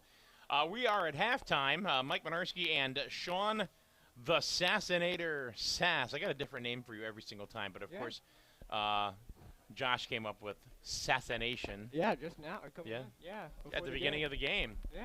14-13 is the score. The first score was of course Matson, CJ with a well, actually no, it was Koziel with a 1 yard TD run. That was Matson. That was Matson with the keeper. Yep. Okay, and then of course the 4 yard TD run from Matson in the second quarter. Anyway, it's 14-13. But the biggest thing we were talking about is it's been a very sloppy game, but a lot of penalties so far assessed on both sides, mostly on Waterford. A lot of personal fouls. Things seem to be getting real chippy out there in the field. Sass, you've been down on the sidelines. What kind of stuff have you seen? So this is definitely getting into a heated game. I mean, great game so far, like we said, 14-13. But these teams, They don't want to play on Monday. What do you want? Yeah, it's getting physical. I mean, we've had some late hits. We've had some, what have we had? People Face masks. talking, all this stuff. The personal foul is the one that gets you though, because personal foul you only get 2 in high school, and then you're thrown out. You can't even stay on the sideline anymore. We had an instance. We wasn't a personal foul last year, but that helmet to helmet we had last year. That showed We had one last game too. Yep. So you're allowed to stay there, but you can't be thrown out. Or you can be thrown out, but you can stay on the sideline. Personal foul, you have to leave. You can't be on the field and near the field. There was a kid that got tossed last week. Yep. There was a kid who actually in NFA Friday he got tossed. He had 2. You got to leave the field. Yeah. Yeah. And but like, that and weather conditions have been playing a lot. I mean, as I'm gonna draw in the thingy, that thing. You're gonna illustrate here on the illustration. If you're watching us on YouTube, Sass is gonna use the illustrator on the field so you can get an idea. So this is the worst spot of the field. Yeah. Because you can see all that dirt that's sitting right here, all the mud, all that. It's just chilling right there. So it's not. I mean, once you get there, your cleats you're filling up, and then but it doesn't help also that the sideline is full. Once you get out there, you can just right here as Kevin as he zooms in for us. I mean, you can see the patches. I mean, that's where everybody's been slipping. Which is about the 40-yard line. Yeah, so about the 40-yard line up to the about 35. So it's been 55. 50, 45. Well, this 45, isn't the CFL. 45, 50, yeah, all right, that. all right. Yeah. So, but we saw Anthony Franklin. He slipped going for a pass. He slipped right out and ball tipped off his hands. And once you get all that buildup on the bottom of your cleats and you don't have time to rub it out, you're going to be just slipping all over the place in that middle of the field. Right. And and that brings up the point about Friday night. There was the game got called and was postponed until tonight. Waterford even suggested that, even offered that we go down there and play there Friday night. They have a wonderful field. They have all turf. It's beautiful. It's very, very new, last few years. But, of course, we went there last year, and, we wanted to, keep the home game here. Of course, the real reason is that there was a lot of standing water on the field. So the soccer club or the needed the field for senior day or whatever the next day. They didn't want the field ripped up. So they actually petitioned the Board of Education to have the game moved. Oh, no. So that's what happened. So for all of you that had the assumption that the kids didn't want to play or there was some sort of worry about injuries or whatever, that's not the case because how many times, Sean, really, just in the last couple of years, they played in mud, they played in pouring rain, snow, sleet. Yeah. I mean, it's certainly not about that. Football goes on unless there's lightning or an earthquake. So that's the only reason why. And there was Gravino. I actually talked to Gravino before the game. He said this is right here is where a sprinkler head was popped up at the 10-yard line on the left side. He said that had a big divot full of water from Friday. So it still had water still in it. So radio left from the broadcast booth is what you're saying. Yeah, he still said that was still sitting with water and everything. Yeah. I want to thank our sponsors for helping us bring you continuing coverage of Griswold High School football now in our 4th year. 4th year, Sass. Woo! You believe that? Yeah, we're 4th year. Yeah. I'm a senior, all right. On Wolverine Radio, Macara Vehicle Services, Town and Country Discount Oil, Irish Springs Pool Water, Goodwin Family Dentistry, the Burns Agency in Norwich and in Dayville, Dish Motor Group Thrifty Car Sales of Franklin, Eastern Connecticut Savings, Griswold Dental, the Jewett City Savings Bank, of course, and so many others this year. Of course, Stuart Norman, who sponsors us, Griswold Pride, Dean's Corner Diner, home of the best breakfast in town. We appreciate every single one of our sponsors because really it's thanks to them that allows us to be here at Griswold High School or Waterford High School or Bacon or wherever the Wolverines may go. Now, next week's a bye week, right? Yes. Yeah, so then they got Crack after that, right? Yeah, we Crack? go on the yeah. We've had some interesting game last time we went to Crack. Huh? We had an interesting game the last time we went to Crack. We did, yeah. The last time we went to Crack, there was a mom that ran onto the field, and she wanted to. Yeah.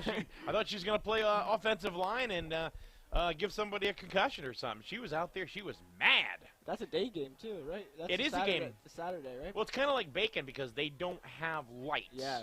You know, and they are a newer program, not like Bacon. Bacon's not a newer program, but Crack is, and they've gotten exponentially better over the last couple of years. They came here last year. We beat them. We beat them the year before at their home turf. We're going back there this year. Sass, you and I drove up last time. That was an interesting ride up. Yeah. I learned more about Sass that day than I think I really kind of needed to. Yeah. But anyway, Sass, thanks for joining us in the broadcast booth for halftime.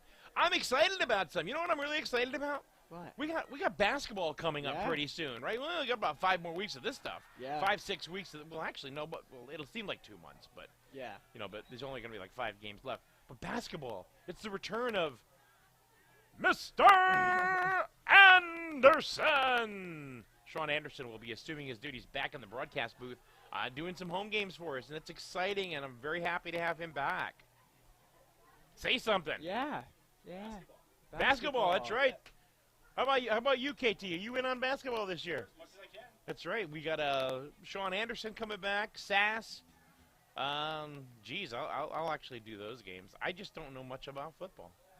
I don't know enough about football to call football. I'm horrendous at it. So, anyway, 14-13 at the half.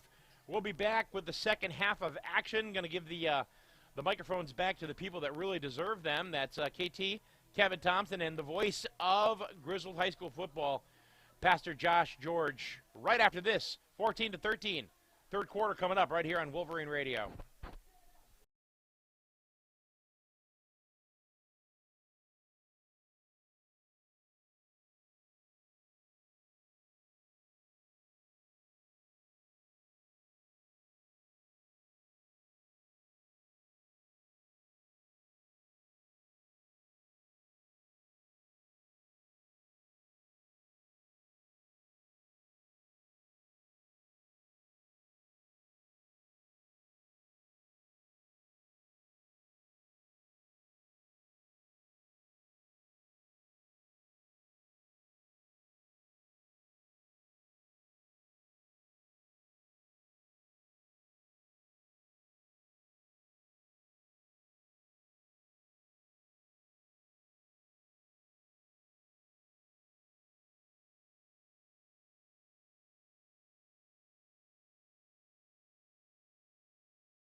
live coverage of Griswold High School football right here on Wolverine Radio. 14-13 as the halftime ticker is ticking away.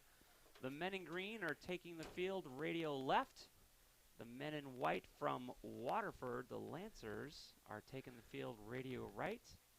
Wolverines chose to receive in the first half of play, so they're going to be kicking the ball away. Chris Thibodeau, who normally punts the ball, kicks the ball away, is not here tonight. He's not in uniform, so we've seen a couple of different guys doing the honors for the Wolverines tonight. That's C.J. Madsen again. This time he has it upright on the tee instead of sideways, so he might be kicking it away. The field is definitely broken in, as are the uniforms. We've seen the Wolverines with an effective running offense and the Lancers with an effective pass offense. They got it. Looks like the Wolverines recovered their own kick because the conditions caused the Lancers to slip. Number 11, he touched the ball, fell down, and was just stuck in the muck. Nicholas Guamari on the recovery there for the Wolverines. So from the Lancer 46-yard line, the Wolverines are going to get a special gift here at the opening of the half. The story of the game, really, besides just the brief synopsis that I gave with the two respective offenses, has been penalties. Yeah, 11 penalties in the first quarter. First half, I should say. Yeah. 7 on the Lancers, 4 on us. 3 Griswold players in jeopardy of being tossed out because of one personal foul call, and then the Lancers have 2 players. It's a handoff to C.J. Madsen up the left-hand side with some nice blocking. Rolls forward there for a nice gain. So if you're rejoining us after the halftime show and missed what Sean Sass said, we've got Devin Chaikow, Jaden Ellis, and Jack Neves Carr all with one personal foul. If they get another one, they're ejected from the game. And on the Lancers side, he said there were 2 players. Unfortunately, we didn't get the numbers, so we do not know specifically who it is on the Lancer side. 2nd and 3 here for the Wolverines after a 7-yard scuttle run there by C.J. Madsen. Back from the shotgun, it's a handoff to the right-hand side of the ball. C.J. Madsen again turning the ball inside, getting some block. What a spin move. Yards after contact, bringing the ball down just short of the 30-yard line. First down. Wow, that was a nice run. Yeah, he wasn't giving up on that one. He got contact early, he broke a few tackles, did a nice little spin move there, and dove ahead for the first down. We really saw him perform in the season opener against Bacon Academy on the road. 5 touchdowns by this young man. And then he basically single-handedly drove the ball 80 yards for a touchdown during the second quarter of play today. From the shotgun again, signaling, handoff again to C.J. Madsen. Gets hit at the line of scrimmage, but still gets a yard or 2. A little bit of friendly fire there, but bouncing off his own guys.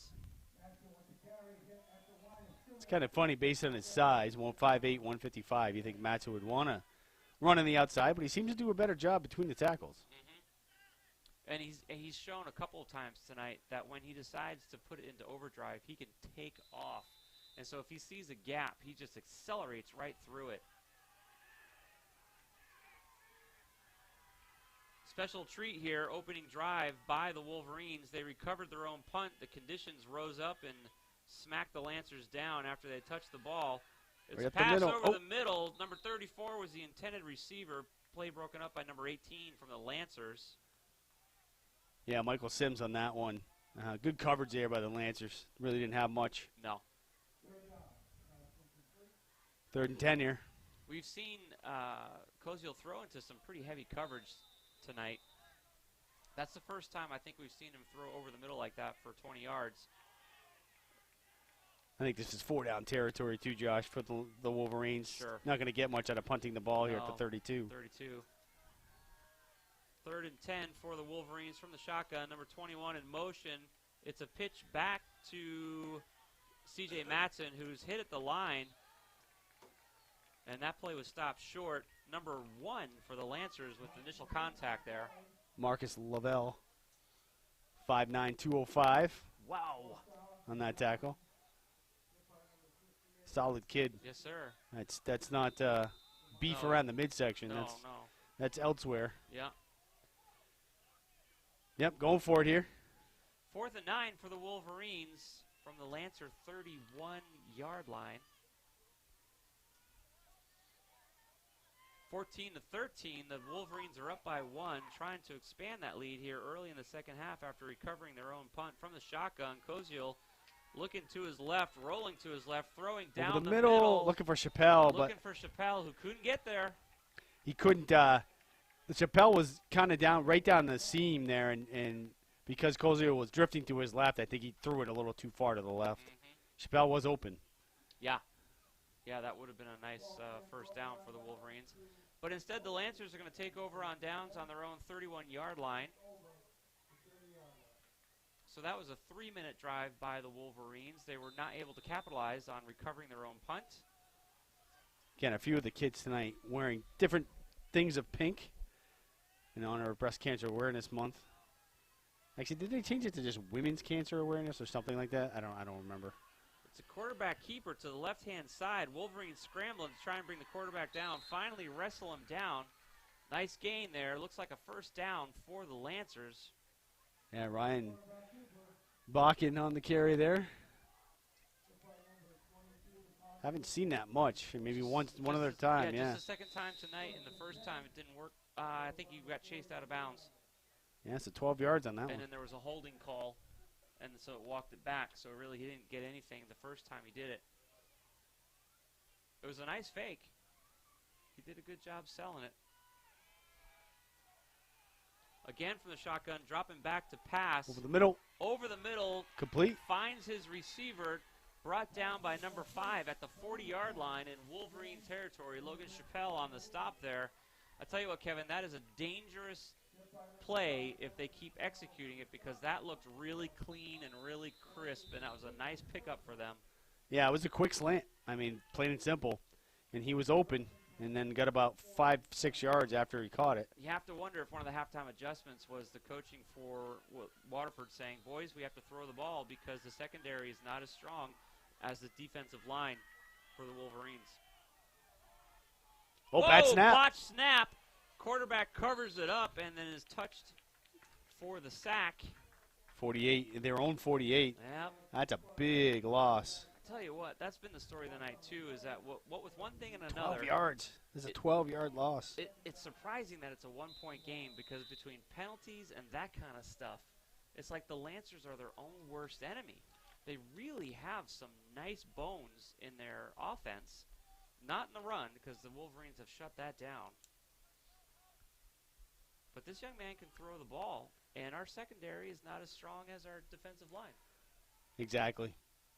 Even against Killingly, they didn't run the ball as well as they do against others. So we're back to throw again for the Lancers. He's open, and he overthrew Oh, him. he overthrew number 4, who was wide open. That would have been down to the 25 and potentially in the end zone, because there was no coverage. But he just overthrew his intended receiver. Nico Tebow there, the wide receiver. And honestly, I watched the receiver the whole time through the binoculars. He didn't even look back. It just looked like a botched timing or something didn't click there. 3rd and 22. Good, not 3rd and 28 is what the scoreboard says. They're wrong. That's okay. Yeah, you're right. It is 3rd and 22. Here we go. Here's the snap. 3rd and forever. Pressure by the Wolverines. Throws it away. Yeah, he had too much. He didn't want to throw that quickly. He had to, though.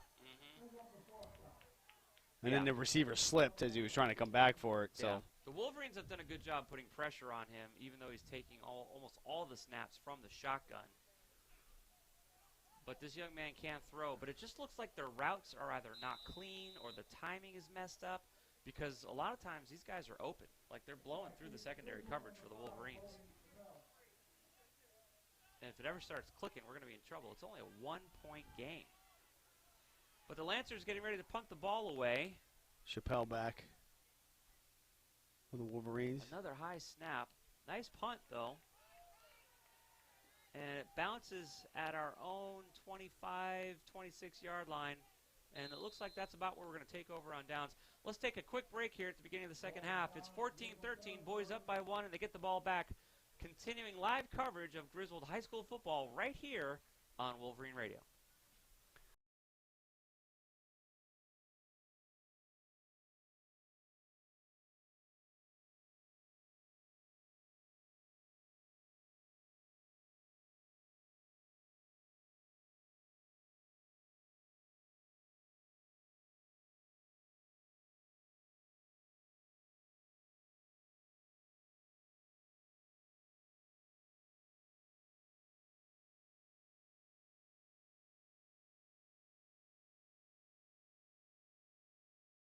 issue. It's a handoff to number 4 who has a jersey grab.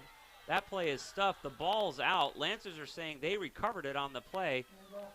You're listening to continuing live coverage of the Wolverines versus the Lancers, and the Lancers are saying that was a fumble, and it sure looked like it could have been. Forward progress was definitely over, but the ball popped right out. No, they're saying he was down. The officials had a conversation at the 25-yard line. They say he was down, so he lost, 4 yards there, so 2nd and 14. Yeah, the defender grabbed him by the jersey right below the numbers and just it almost stopped him dead in his tracks, and the ball popped out, but I guess they're calling it down by contact. 2nd and 14 for the Wolverines, up by 1. Second possession of the half after they recovered their own kickoff. Back to throw is Koziel. He has C.J. Matson on the left-hand side. Another jersey grab and a flag that time. Not sure what they're flagging there, if that was Chappelle on the block or the grab of the jersey. Matson gets horse out collar. about to the 35, so it'd be close to a first down if this play stands. Now they're conferring and see what if they call, if it's the same penalty or 2 penalties. It looked like a clean tackle to me. It looked like a jersey grab below the numbers. Oh, Blocking the back block and in the Chappelle. back. So the Wolverines take a penalty here. That's going to make it about 2nd and 22. Goodness.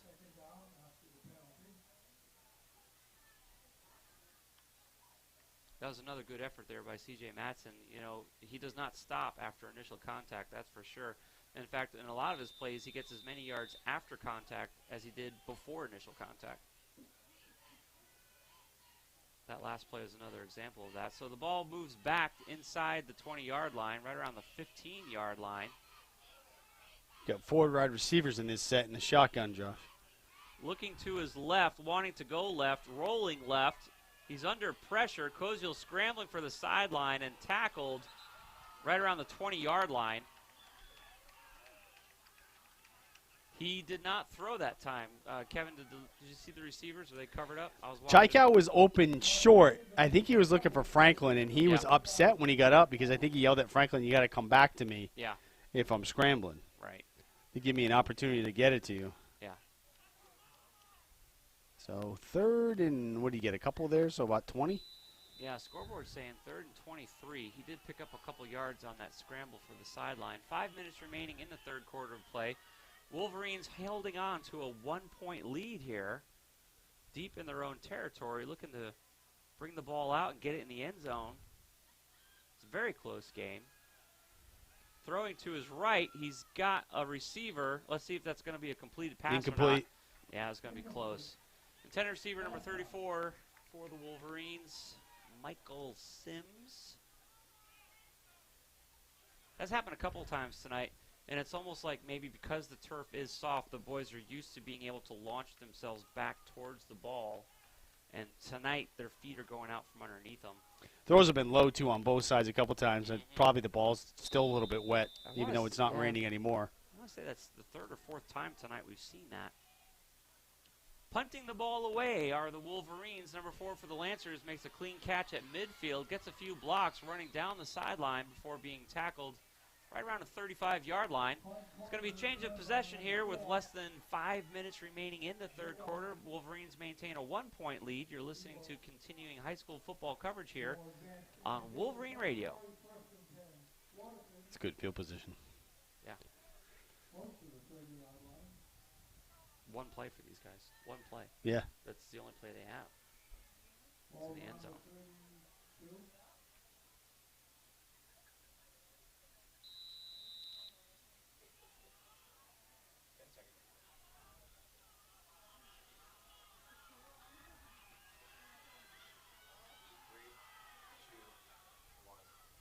Lancers with great field position, choosing to run the ball up the middle. The captains say no, along with number 22 stopping that play. Matt DePonte still picked up about 5, Josh. 4 or 5.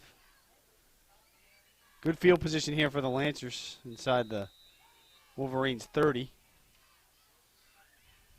4 minutes remaining in the third quarter of play. Lancers trailing by 1 point, looking to go up by 5 here by putting it in the end zone. Taking all the snaps from the shotgun. Same play, number 1 up the middle. That play was well and truly stuffed. Lost a yard, I think, there. Number 30 and number 56 for the Wolverines. Vontae Fontaine, Corey Carr in on that tackle.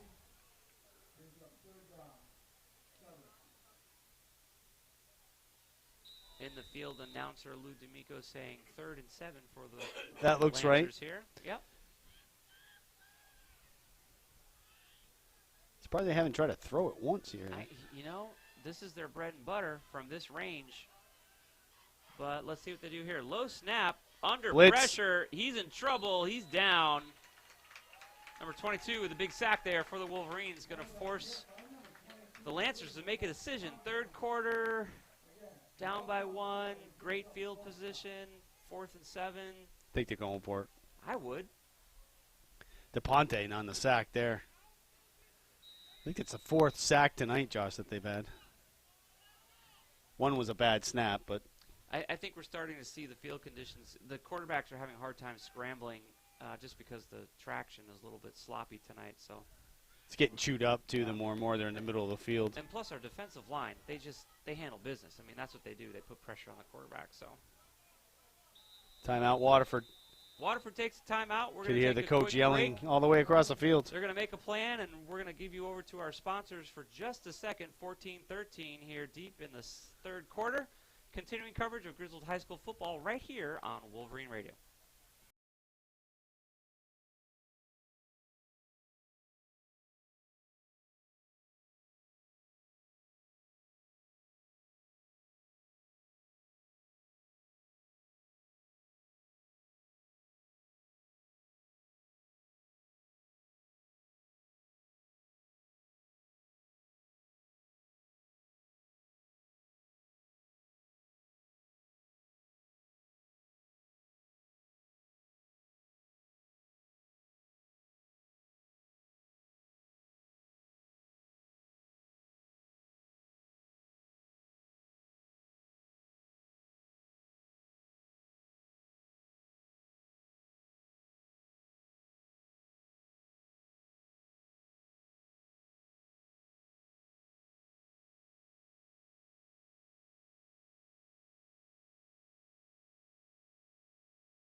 Lancers decided to punt the ball away. The Wolverines Touchback. are going to take over on downs after a touchback.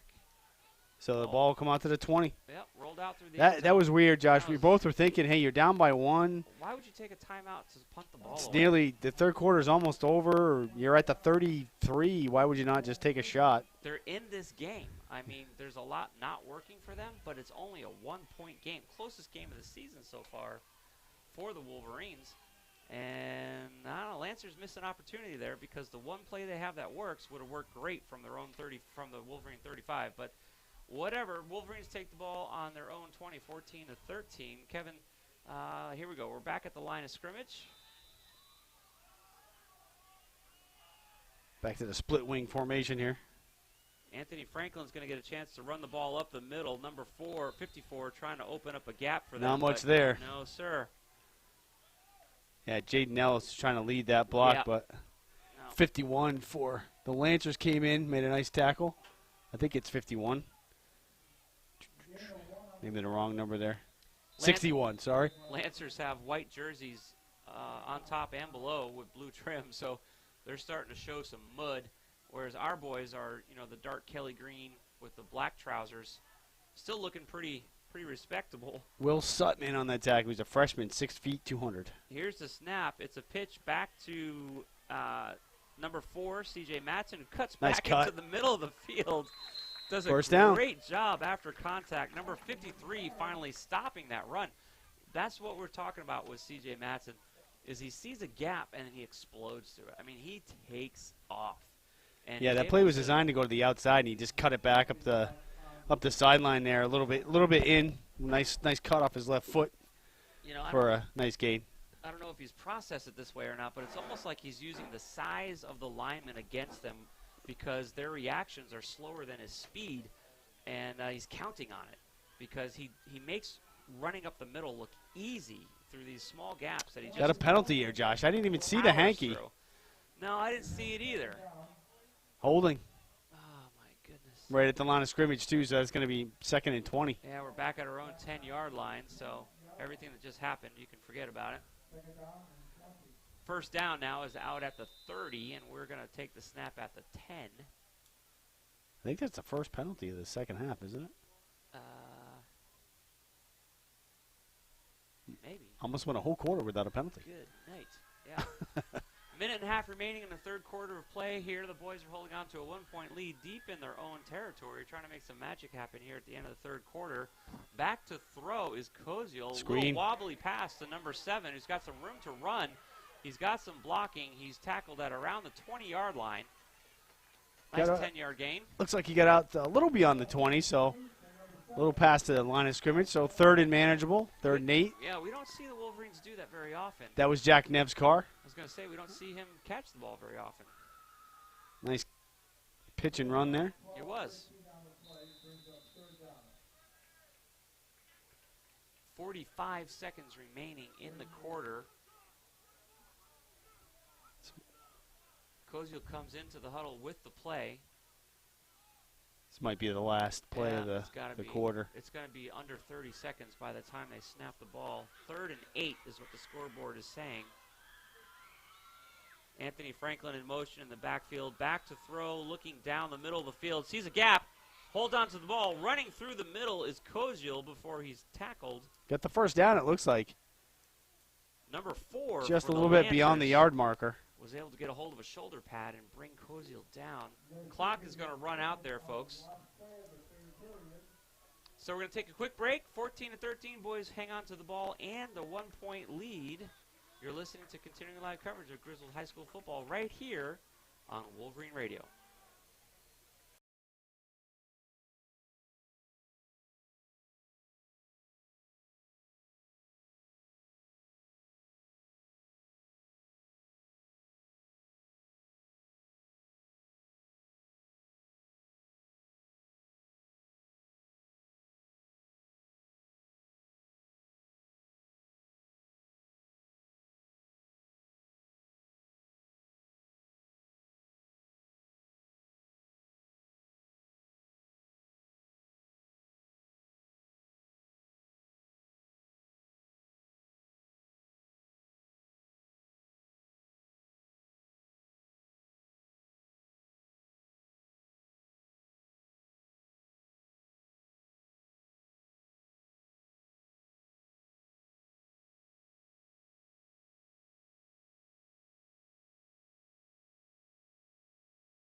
Welcome back, folks, to the fourth quarter of action. Wolverines versus the Waterford Lancers. 14-13, the boys have a 1-point lead and the ball.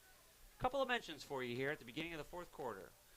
Law offices of Stuart R. Norman, 1019 Slater Ave, Jewett City, 860-376-0069.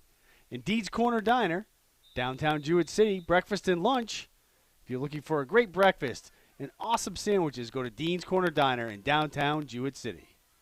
Here come the men in green versus the men in white with a 1-point lead, 1st and 10 from their own 30. It's a snap from the line of scrimmage. Anthony Franklin with a run up the middle with some great blocking and some good speed there. Nice gain there by young Franklin.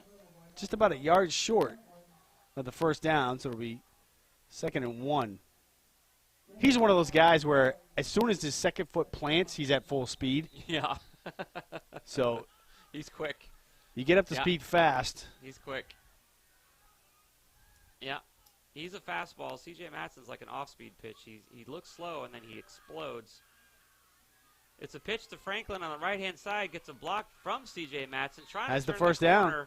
Picks up the first, forced out of bounds. No penalty there. Gets pushed through the Waterford Lancers sideline. The referee did a good job. He was all over that. Ran right into the massive players to make sure nothing extracurricular happened. Yeah. First down. 2 runs by Anthony Franklin, resulting in a first down. 1-point lead by the Wolverines. This is anybody's ball game.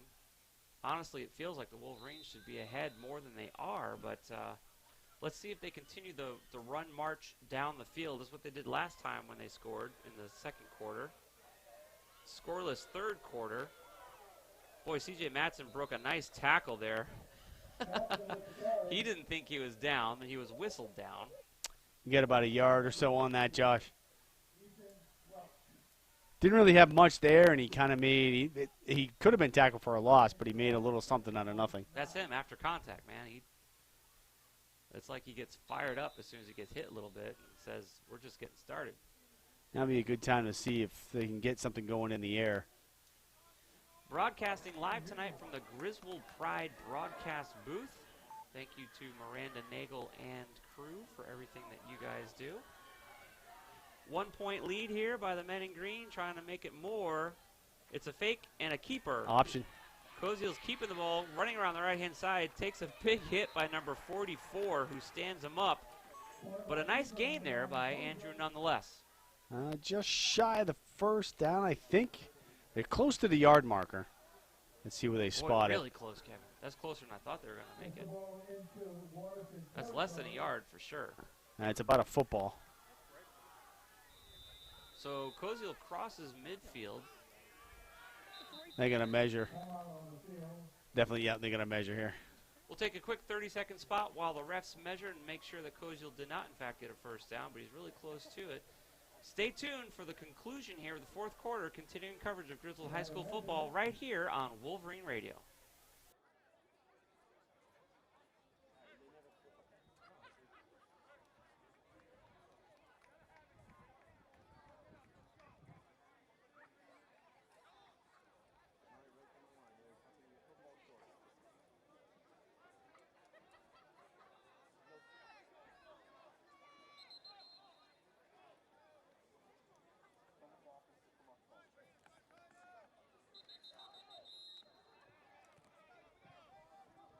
Third down and 1.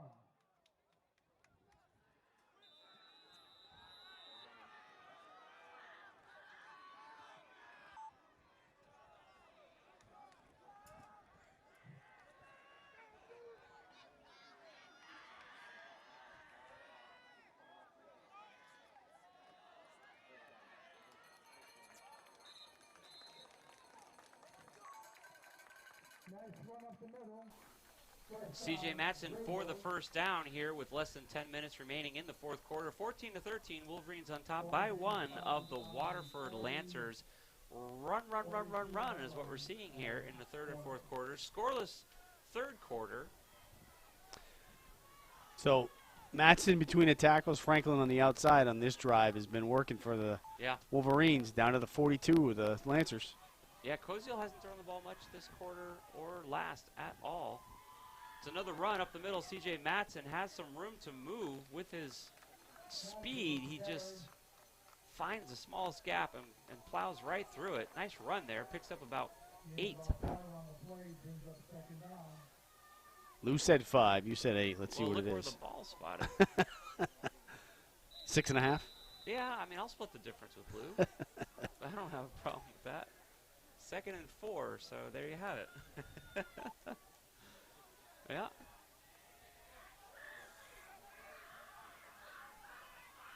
Wolverines showing run this set of downs as they march down the field. C.J. Matson runs through the middle. He's going to have a first down. He inside the 30. It was a slow spin as he worked his way through the defensive line. As they tried to wrap him up, he's just constantly moving forward. It's really fun to watch. Right now, the Lancers have held the Wolverines to the lowest point total they've had this season. I know. And with the penalties and just kind of general sloppy offensive effort by the Lancers, I can't believe it's just a 1-point game. But here we are. This is going to be a close one. Matson wrapped up at the line of scrimmage, falls forward for a couple, number 84 with initial contact there by the Lancers. Yeah, that's Smith. He's their number 1 wide receiver in the defensive end. Yeah, 2nd and 8. Got a couple out of that. Again, sometimes all you got to do is fall forward, and it's progress. Yep. Yeah, you don't see Matson get hit for a loss very often. He always seems to squeak something out, even when it's a busted play. 7.5 minutes remaining in the game. Wolverines up by 1, looking to increase their lead here. Defense jump, but no flag on the play. Matson again to the right-hand side of the ball, right through the middle. Number 50 was the lead blocker for the Wolverines on that play. Picked up about 3 on that one, so it'll be 3rd and 5. Steven Sims was trailblazing on that play.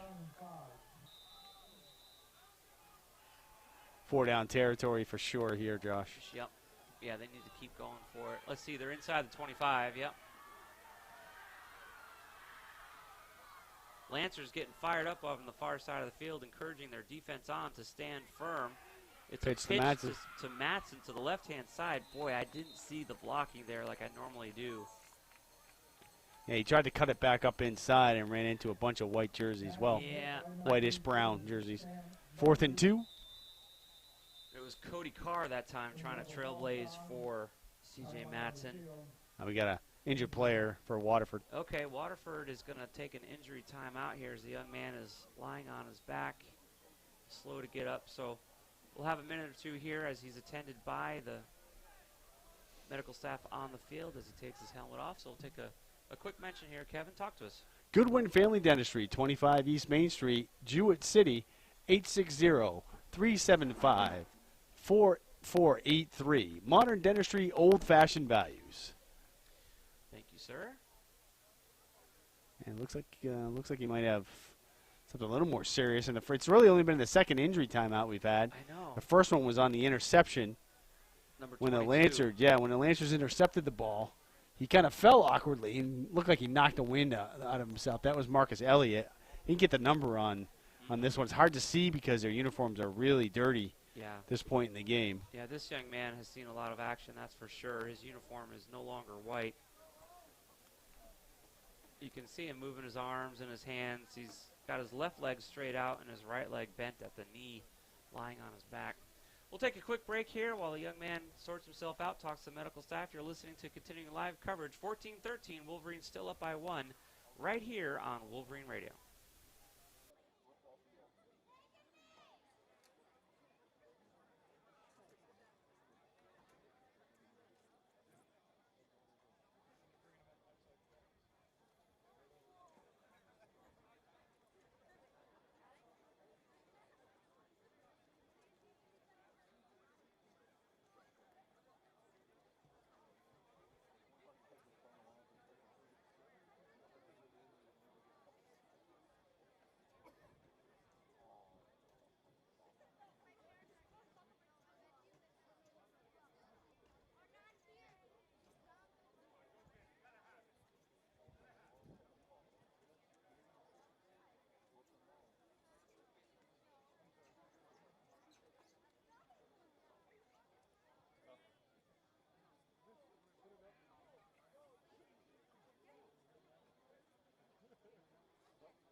Welcome back, folks. We're right here at 211 Slater Ave, broadcasting live Griswold High School football from the Griswold Pride broadcast booth. We're on injury timeout as a young man from the Waterford Lancers is requiring a little bit of assistance on the field.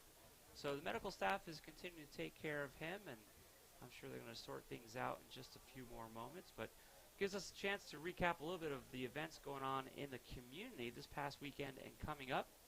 Of course, Spooktopia is coming up in a couple of weeks. That will be at Veterans Memorial Park.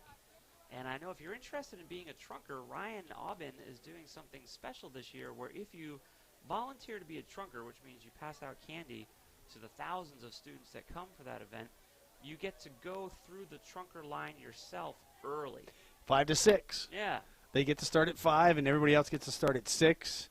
If you're going there to set up, it's 3 o'clock. You can start doing that.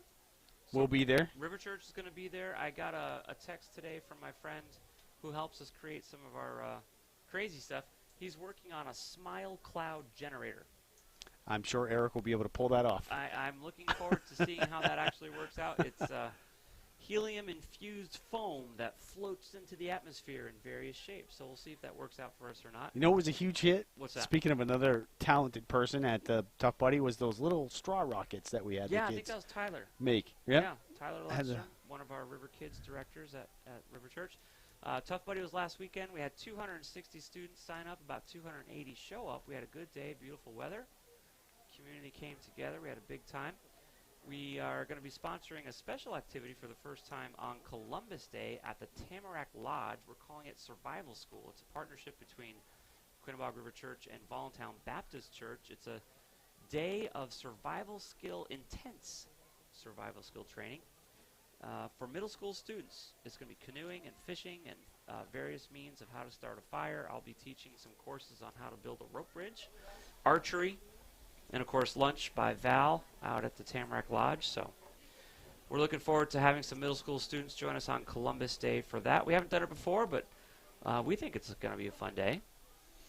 Yeah, my son, unfortunately, can't go to that. He actually takes archery out in Manchester at Hall Zero, to give them a little plug. It's a great program, and they actually call it the Junior Olympic Archery Development Program, JOAD.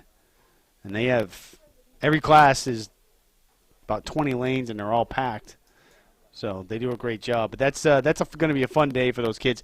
And we define middle school in Griswold 5th to 8th grade. Yeah. So those of you in other towns that hear middle school, that's how we define it here in Griswold, because the middle school in Griswold is 5th to 8th grade. We're in the middle of an injury timeout here, broadcasting live Griswold High School Wolverines versus the Waterford Lancers tonight. 14-13, it's a one-point game. It's been that way for the better part of 2 quarters. 6 minutes remaining in the game. One of the Waterford players was injured on the last play. They have his helmet off, Josh, now I see to the left of the trainer. Yeah. I wonder if it's a stability issue with his neck or his shoulder. It's got to be. He was moving his hands. His right leg was propped up, so he is moving. We've seen movement. I just know that if it goes this long, it usually means that his evening is going to end in the hospital. But Yeah. we shall see. I don't see a bus here yet, though. No, so. there isn't. No ambulance that we can see yet. Another big event that we had this past week, last Thursday, was the Jewett City Bike Night. I talked with Ryan today, and gosh, he said we had over 300 motorcycles come to this year's event. And that was rescheduled. That The was original right. night, it rained. So we got a bus coming in. Nope, we have a backboard coming in. Oh, backboard coming in. Oh, boy. We were just talking off air when we were running the ads 2 years ago. I think it was against Montville. We had a young man, unfortunately, break his leg during the game. Yeah. That's the only time we've ever seen an ambulance come on the field. Yeah. In the few years that we've been doing this. So the young man is definitely conscious, and we can see him speaking with the medical trainers that are attending to him, but whatever has happened is obviously going to require some stabilization as he's going to be carried off the field on a backboard. We don't have a number for the young Lancer. As soon as he went down, when he was lying prostrate on the ground, the trainer was already out there, and more people started to come out, so kind of blocked our view a little bit to give a report on exactly who it is. There's a lot of apple picking going on right now. We have not been out yet this year, but I know a number of families Apple are. cider, Yep. apple picking, apple pie. Used to love apples. Now apples don't love me. Yeah. I had an apple. You know what I discovered that I love with apples? This was my lunch today. Hummus. Oh, yes. Yeah, Jen eats that a lot. So good. Apples and hummus, yep. Oh, my goodness. She does that a lot. Yeah. But she also dips French fries into Frosties, so I don't. Yeah, I have some friends that do that. Yeah. I get the whole sweet and sour combination there, but that's a little extreme for me. Yeah, that's special. So, yeah, he is getting the backboard treatment here. He's moving his right arm, so he definitely has motion there. Yeah. While there's not much to see now, when play does resume, if you haven't heard, you can see the home games live on YouTube. So just navigate to the Wolverine homepage or Facebook page and click on the YouTube link, And you can watch the action while we call the play-by-play in color. They normally have a doctor at the games, too, just in case something like this happens. And I'm not sure if one of those gentlemen that came in is a physician. And at halftime, I think we convinced Kyle to go to Plainfield for the Thanksgiving Day game, right? Boy, I hope so. That'd be great. Because Yeah, we were talking about the size of the box. press box. Yeah. There's a little bigger than the one it is here. Yeah, how much? Yeah. So he should be able to set up there. Yeah. We have enough room. They normally put us in the right-hand corner. But, you know, the other radio station that normally sometimes broadcasts as well, they're a good 10 feet from us, so we should have plenty of room to set up the cameras. Yeah. 6.5 minutes remaining in the fourth quarter. 14-13 is the score. All of the scoring took place in the first half of the game, and a lot of it took place in the last few seconds of each of the quarters. Yeah, so Koziol was a 1-yard keeper to start it off. 6-0, the extra point hit the upright, so it was no good. Then with 1 minute remaining in the first quarter, Bakken to Anna Bellini for a 47-yard TD. The extra point was good, so the Lancers took a 7-6 lead. In the second quarter, C.J. Matson with 2:07 left in the second quarter had a 5-yard run to make it 12-7. He also scored the 2-point conversion to make it 14-7. And he drove that ball down the whole, like 80 yards down. It's pretty much him, yeah. It definitely was. And then with 18.8 seconds left, Bakken to Smith, 20 yards, 14-13. The extra point was blocked. So the blocked extra point right now is the difference of the game. Yeah. Yep, sure is. So it looks like the young man has been placed on the backboard, but they are taking the time that we need here to help this young man get the medical attention that he needs. A Waterford Lancer. We don't have a number, but his jersey is muddy, so he's been a producer, that's for sure. The entire Lancer squad is on their knee. Yeah, AD Steve Cravino was just talking to, I believe, one of the firefighters walking to our right here to the right end zone, trying to figure out how they're going to get whatever vehicle they need onto the field. Definitely been a challenge for Steve and his crew with all the rain that we've received in the fall so far. Of course, this game was originally scheduled for Friday night, and it was a soupy mess. So we're playing tonight. Kevin, where are we Friday night? This coming Friday, we are on the road. You had to ask me. I don't have the schedule right I in can front of pull me. it up on my... No, I have it. I just physically didn't have it right in front of me. Sorry. What did they do with their schedule? We are... Oh, it's a bye week. Oh, yes. This week's a bye week. I'm sorry. Never mind. Yep. We're nowhere. Our next game on the radio is Friday in Wyndham the 12th. Yes. So. Okay. And then it's Crec on the 20th. I will not be at that game. You will be with Mike in that game. We broadcast from the bleachers, if I remember correctly. There. We did. We haven't been there in a couple years, so I don't know if they have a press box out there now or not. And then after that, it's on to Sheehan in Wallingford. You'll miss that game. Yep. Yep. You're being kidnapped. I am.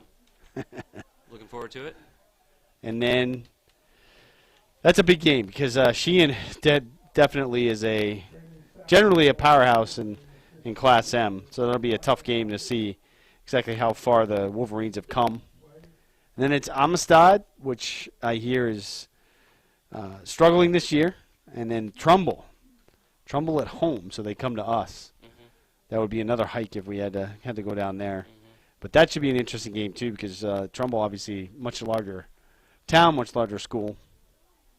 They actually have two high schools. They have a private and a public in Trumbull, St. Joe's, who beat the Lady Wolverines in softball in the championship for Class M this past softball season. And then, of course, ending it on Thanksgiving Day in Plainfield. Yep. Last year, that game had a lot of playoff implications because Plainfield came in. Big time. Had they won the game, they would have been in the playoffs, but the Wolverines spoiled that for them. Yep. Because the previous week, while I was at Plainfield doing the Plainfield Killing the game, you were here doing the Wyndham Griswold game. Right.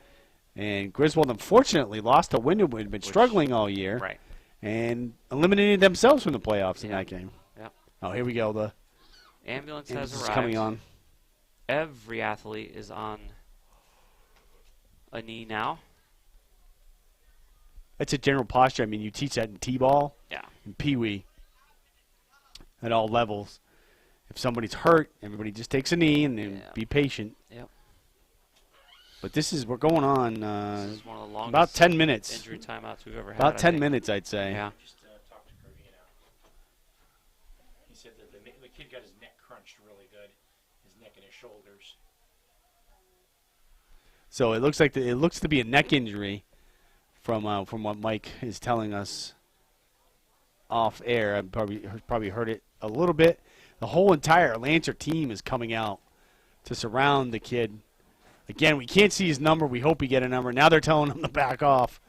But I think they realize that it's somewhat serious at this point. So yeah, we were saying, Mike, that he had his right leg up to begin with, and we saw his right arm moving. yeah, So there was some movement there, but otherwise, we haven't seen much. So hopefully it's just a stinger. I believe he's on a He's backboard, on a backboard now. Yeah. but now they're bringing out a stretcher. Mike, could you tell if they taped his head to the board?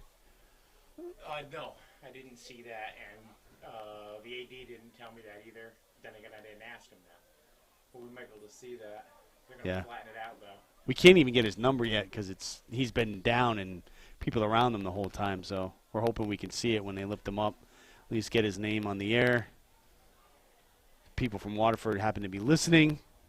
Yeah. We can give them some information. Yeah.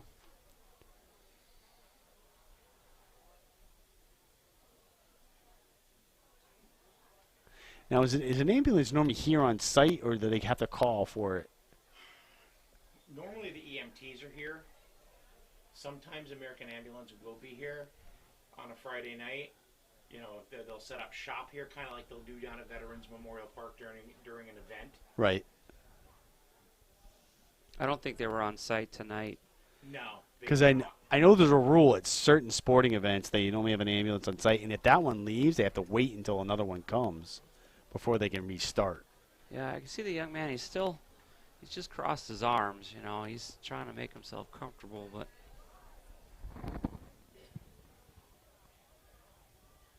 He was in the middle of the action on that last tackle for sure. At this point, I even forgot what the down in the distance is. But I did notice that the Griswold team did take a knee finally. Yes. Yes. Yeah. I think the word started getting out how serious it was. Yeah. Lou D'Amico Jr.'s out there with his crew from Jewett City Fire. They just placed the young man on the stretcher. You can hear the Griswold fans. They did say that he's awake, Clapping. he's coherent, and Yeah. He definitely seems like he's moving, responsive. but you don't want to take chances when you're in a situation like that. The back brace has been removed, so now he's just on a stretcher. Jewett City Fire responding along with American Ambulance now. So that means his head's not taped. It is not taped. Exactly. Hopefully it was just a stinger. Because you can get some really And he's symptoms close to Pinch a nerve, you can feel like you're paralyzed a little bit. Yeah. Covering him up with a blanket. it's chilly. So unfortunately, folks, we're probably not going to get his number. no, he's under a blanket now. Well, Sass is on it. Yeah, so we're hoping Sean Sass will be able to give us some info. Another round of applause for the young man. He's being driven off the field in a wheeled stretcher as American Ambulance is probably going to be taking him to Bacchus. 6:39 remaining in the fourth quarter. They do have a collar on him, Josh. Okay. I can see that. All right, hopefully. Wolverines beginning to stretch out again and limber up after about a 15-minute injury timeout. Yes, it was. Still got to get all the other EMT equipment off the field before we get rolling.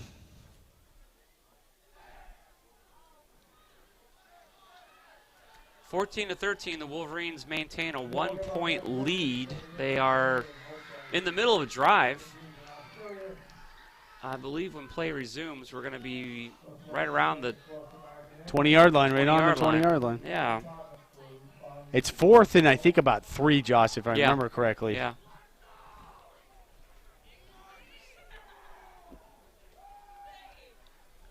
Okay, we got his first name, so I'm going to look at the roster and see how many Sams we have here. Sam Menders, maybe number 18.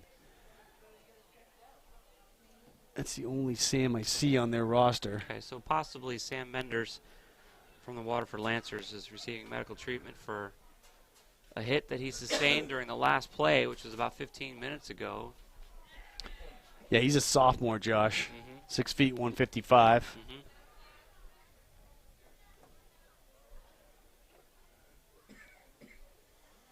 Yeah, both teams stretching out a little bit, trying to limber up again so that they can get ready for action here. Officials stretching themselves and also giving both teams plenty of time to get ready. Steve Gravino coming back out on the field. Yeah. Probably going to go to the Waterford side and let them know where the young man's headed. Yeah. We've been fortunate, Kevin. We've been covering every game. This is our third season or so, and I think that's only the second time we've Only seen the second time, yeah. the student have to go to the hospital like that.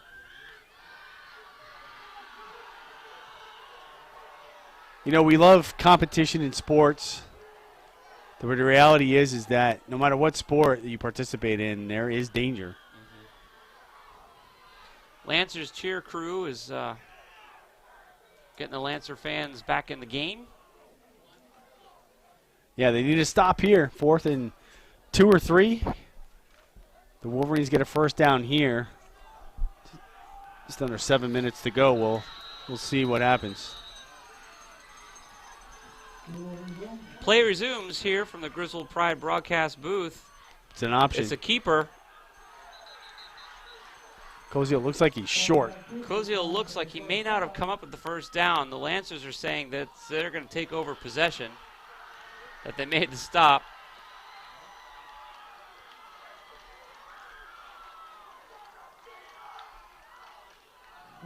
Yeah, Steven Sims and not really happy. I definitely saw Cozio slip as he tried to cut back inside. The field is soft, obviously, and showing some wear. Footing is beginning to be more of a factor now than it was earlier in the game. So the Lancers are going to take over on downs deep in their own territory, just inside their own 20-yard line. 1st and 10 from the shotgun. Here's the snap with a run up the middle. All night, though, the Griswold defense has shut that down pretty effectively like they just did there. Lost a yard or two on that one. A couple yards. Bread and butter so far for Waterford has been the passing game, but they continue to try to run. I don't know if it's just to try to keep Griswold honest, but at this point, when you're under 6 minutes to go in the game and you're down by a score, you think you would go to what has worked. There's only been one interception tonight from the Lancers, and that was deep in the second quarter. It's kind of a jump ball. Here's a big throw by the Lancers. He's too far. Looking for number 4, who stretches himself out but not able to come up with the catch. So really, our secondary, he's got receivers that are open, I guess is what I'm saying. Yeah, we have not been tight with our coverage for sure tonight, and that was multiple times that their receivers, Nico Tebow especially, he's been open half a dozen times, and the quarterback has just missed him. Yeah, overthrown. We've underthrown a few times tonight, which did result in a couple of interceptions, but 3rd down here for the Lancers, deep in their own territory. They've got to get 12 yards. He's in trouble. Sacked. Heavy pressure. That play was sacked. Wow. Number 30, number 56. Devontae Fontaine and Corey Carr met at the quarterback. Yeah. So that was a short drive attempt there by the Lancers. They're going to have to punt the ball. They have no choice right now. They're so deep in their own territory. Yeah, it's 4th and 20. So after this punt, I would think that we would probably have the ball somewhere around the 40 or 50-yard line at the most, giving us good field position with the last under 5 minutes remaining in the game with a 1-point lead. Chappelle standing at the 40, Waterford 40, to field the punt. Yeah. Let's see if there's any trickery here deep in the game, but nope, looks like it's going to be an actual kick. Right Nice to him, boot. line drive. Oh, he Takes should a have come couple up of bounces. He's able to catch it, gets his feet and runs, but whoa, a nice tackle there made by the Lancers. Number 22 came out of nowhere and ended what could have been a big return for the Wolverines there. Yeah, 22 Marcus Elliott has had a good game for the Lancers tonight on That was defense. the young man with the interception in the second Yeah, quarter. one of the interceptions. He had one of them. Yes, correct. Yep. He had the wind knocked out of him earlier, but he's definitely got it back now. So. Yeah, I don't know why Chappelle retreated. It was a line drive kick, and I would have tried to come up and field it. Yeah. But he took a step back and tried Yeah. to take it off the ground and then went backward. Yep. Ball spotted at the Lancer 47-48 yard line as Koziel takes the snap at the line of scrimmage, hands the ball off to number 4, C.J. Matson, and gets a couple yards on that play. Looks like they're going to give him 4 yards on that.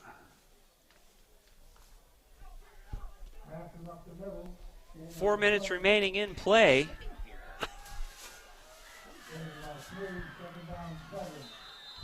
Lancers are definitely fired up with the young man that had to be brought to the hospital for an inspection of his spine and neck area.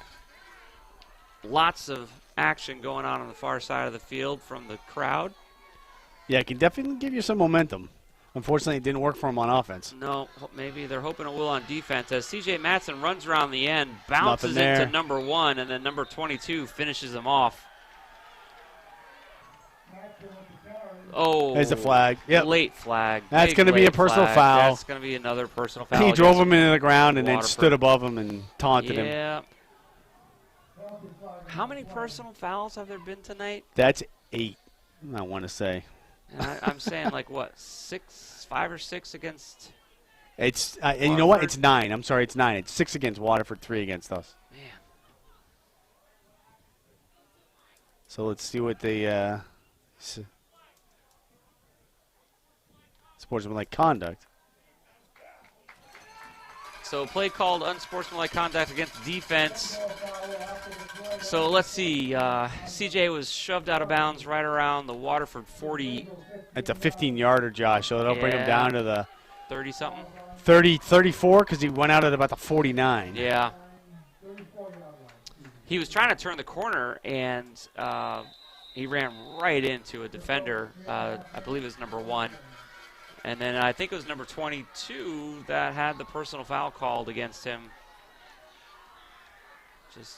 Yeah, Waterford did a good job there on the defense. They strung that out and were able to stop Yeah. Matson for a loss. Yeah. They got carried away. 1st and 10, 3 minutes remaining in the game. Wolverines up by 1. Here's the snap from the line of scrimmage. Hands the ball off to C.J. Matson. He slipped. Breaks 1 tackle after slipping, and then it's number 4 and number 61 for the Lancers. And that play. Got back to the line of scrimmage, basically. Yep. Timeout by the Lancers has been called. That's their first timeout in the second half. So we'll take a quick break, and then we'll have the conclusion of the game. Wolverines up by 1 here in Griswold. You're listening to concluding coverage of this game right here on Wolverine Radio.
One. Well, folk, a big incomplete pass by the Wolverines. That might have been in the end zone if number 5 could have held on to it. Beautifully thrown by Koziel, but Logan Chappelle couldn't grab the ball. He had a couple guys open there. He had Franklin underneath, just about at the first down marker, and then Chappelle deep. in between two defenders. He got a couple steps on him, and unfortunately couldn't hold on to the ball. So it's going to bring up 3rd and 11 for the boys in green from their Lancer 35-yard line. 3 minutes remaining in the game, up by 1 after a 15-minute injury timeout. One of the Lancers is receiving medical attention now at Backus Hospital for potential spinal injury. Moving around and conscious, but playing it safe. Going from the shotgun here, Josh. Single back behind the quarterback. Wolverines are going to have Delay to a take game. a delay game penalty because there's a miscalculation between Koziel and number 5. They were not communicating.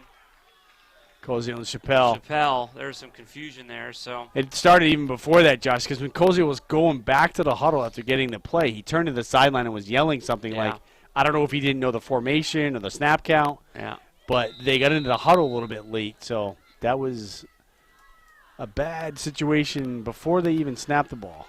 3rd and 15, 3rd and 16, depending how you squint your eyeball. 3 minutes remaining in the game as the Griswold crowd comes alive, cheering on the boys in green to try and get in the end zone here to seal the deal. Right now it's just a 1-point lead. Closest game of the season. Back to throw, under pressure, scrambling to his left, evades the tacklers, throws a screen pass forward, incomplete.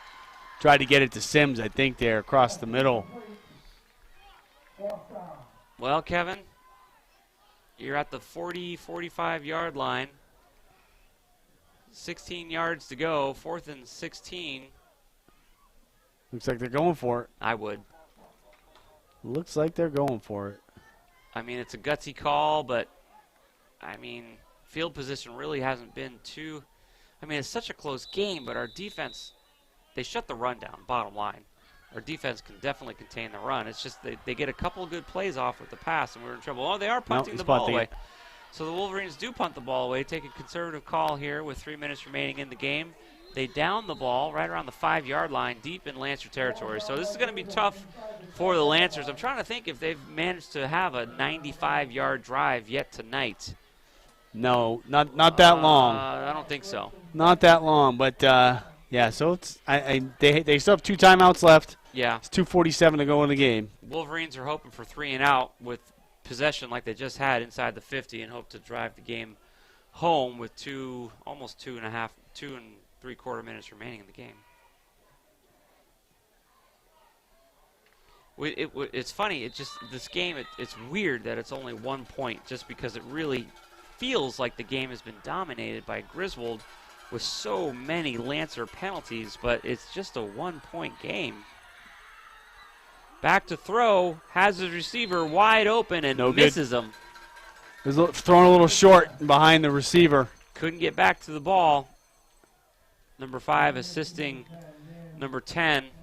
Back up to his feet. Logan Chappelle giving Anna Bellini. Quincy Foreign a boost. Oh, yep. Oh, no, I'm No, sorry. Dan That's Annabellini, great. yep. Sorry, you're right. He actually caught the original touchdown pass, the 47-yarder. Yes, sir, he did. From Bakken. Let's see what they do here. 2nd and 10 for the Lancers, deep in their own territory, basically on their 5-yard line. I'm sure they're going to throw. Throwing over the middle. Oh, that ball was almost intercepted, but instead they're saying it's an incomplete pass. Number 4 came up with it miraculously. Yeah, Nico Tebow. I don't know how. He's profusely, vehemently arguing with the official that he caught it. Because it But sure they're looked saying like no. an interception, but it squirted through the defense's hands, and he ended up with the ball, but it's going to bring up 3rd and 10 for the Lancers. This is the play of the game for them right here. 2.5 minutes remaining. If they can't get a first down, it's going to be good night for them. Throwing to the left-hand side, screen pass, breaks 1 tackle. Number 9 running forward. It's not going to be enough, Kevin. Nope. About 6 yards short. Good stand there by the Griswold defense. Sure was. They shut the pass down very effectively late in the game. They're going for it. Lancers are making a gutsy call here. Really don't have much of a choice. Going for it, under pressure, thrown deep down the field. Caught. Has his man. That is a completed pass and then forced out of bounds. Lancers celebrating at that big first down for them. Wow. That was Smith. He caught the second touchdown pass. Coverage was there. It was just beautifully thrown.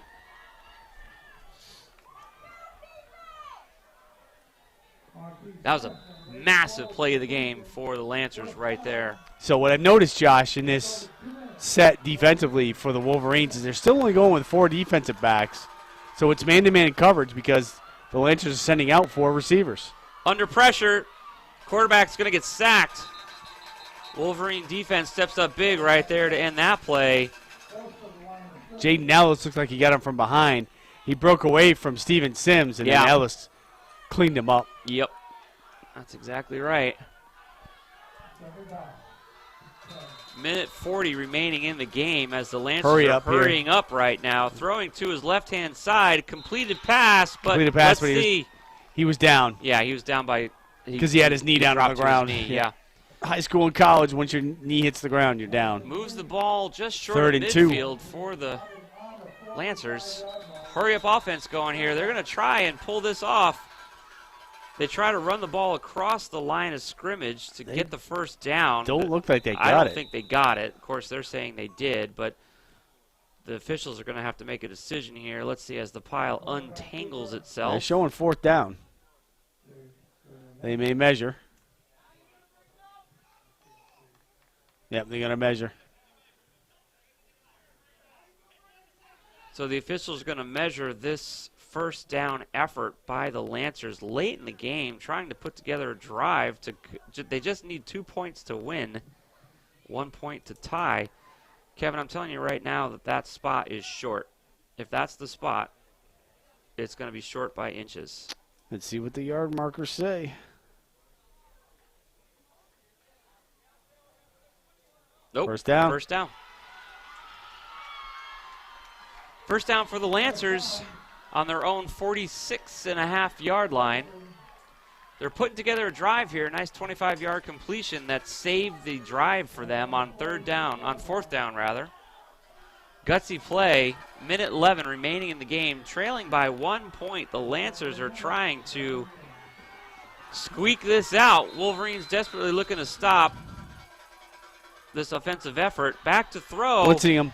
Big throw, nobody there. He had to let it go because he had 2 Wolverines right in his face quickly there. Wolverine defense still only going with 4 defensive backs, so they're single coverage all the way on these receivers. Yeah, Anthony Franklin and Logan Chappelle were guarding the gate there in the secondary. Yeah, you have Chaikau, Franklin, Chappelle, and I believe it's Clements on the other side. 1 minute remaining in the game. 2nd and 10 from the Lancer 46-yard line. It's all passing.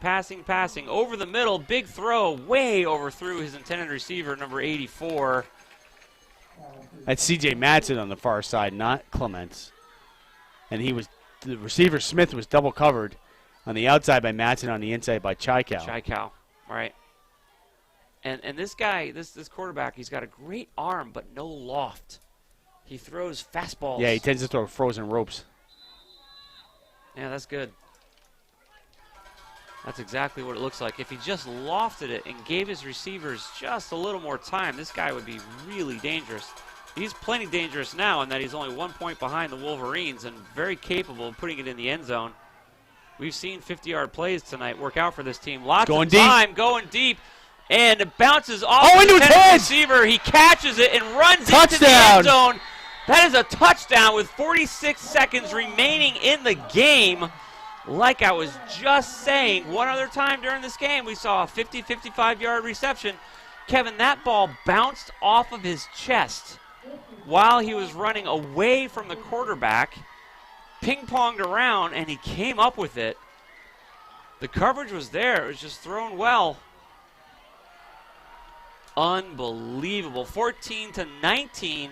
The Wolverines are now down by 5 with less than a minute remaining in the game.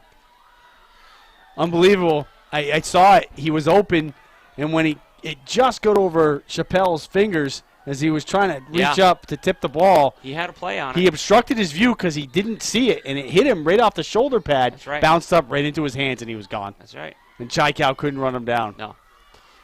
How many yards was that, Josh? It was snapped from the 46, and it was So caught 54 at the- yards. yeah. Wow. So, I mean, that was a 10, 20, 30, a good 35, 40-yard toss. Timeout Waterford. That's their second. Waterford's going to take a timeout to talk about the extra point or a 2-point conversion. They currently lead the Wolverines by 5 points with 46 seconds remaining in the game. A 40-yard huck off the shoulder pad of the intended receiver into his flailing arms with a 15-yard scurry into the end zone. Well, when Griswold gets the ball back, the one good thing that they have on their side is they have They're going to need him. stranger things have happened. Oh, yeah. And, well, yeah, in high school football, this game has been so close for so much of the game. Anything less than 14 points is considered a tie ball game. Let's see. It looks like we're trying to get a replay here of that touchdown. Let's see if Kyle's showing it right now. You can see the ball was spotted right At the here on the 46, 46. yep. So 54-yard touchdown pass. You're going to see the quarterback throw for 40 yards to his right. You see Anthony Franklin in motion right here. Chappelle's got him over here on the right. You can see the plays stops. right here on the right. And then goes. It was a Look stop at this. and go. Watch this. Right off his shoulder pad. And then it was about a 20-yard scurry. Yep. Unbelievable. Back to live coverage. 2-point coverage, 2-point attempt, and it's good. good. That's going to make it 14-21. Well, I tell you what, the Lancers are fired up right now on the far side of the field. 14-21. Lancers take a lead late in the game. It doesn't get much later than this. 46 seconds remaining on the clock. And the Wolverines have but one option right now, and that's put it in the end zone and go for 2. Or kick the extra point and go to overtime. It could.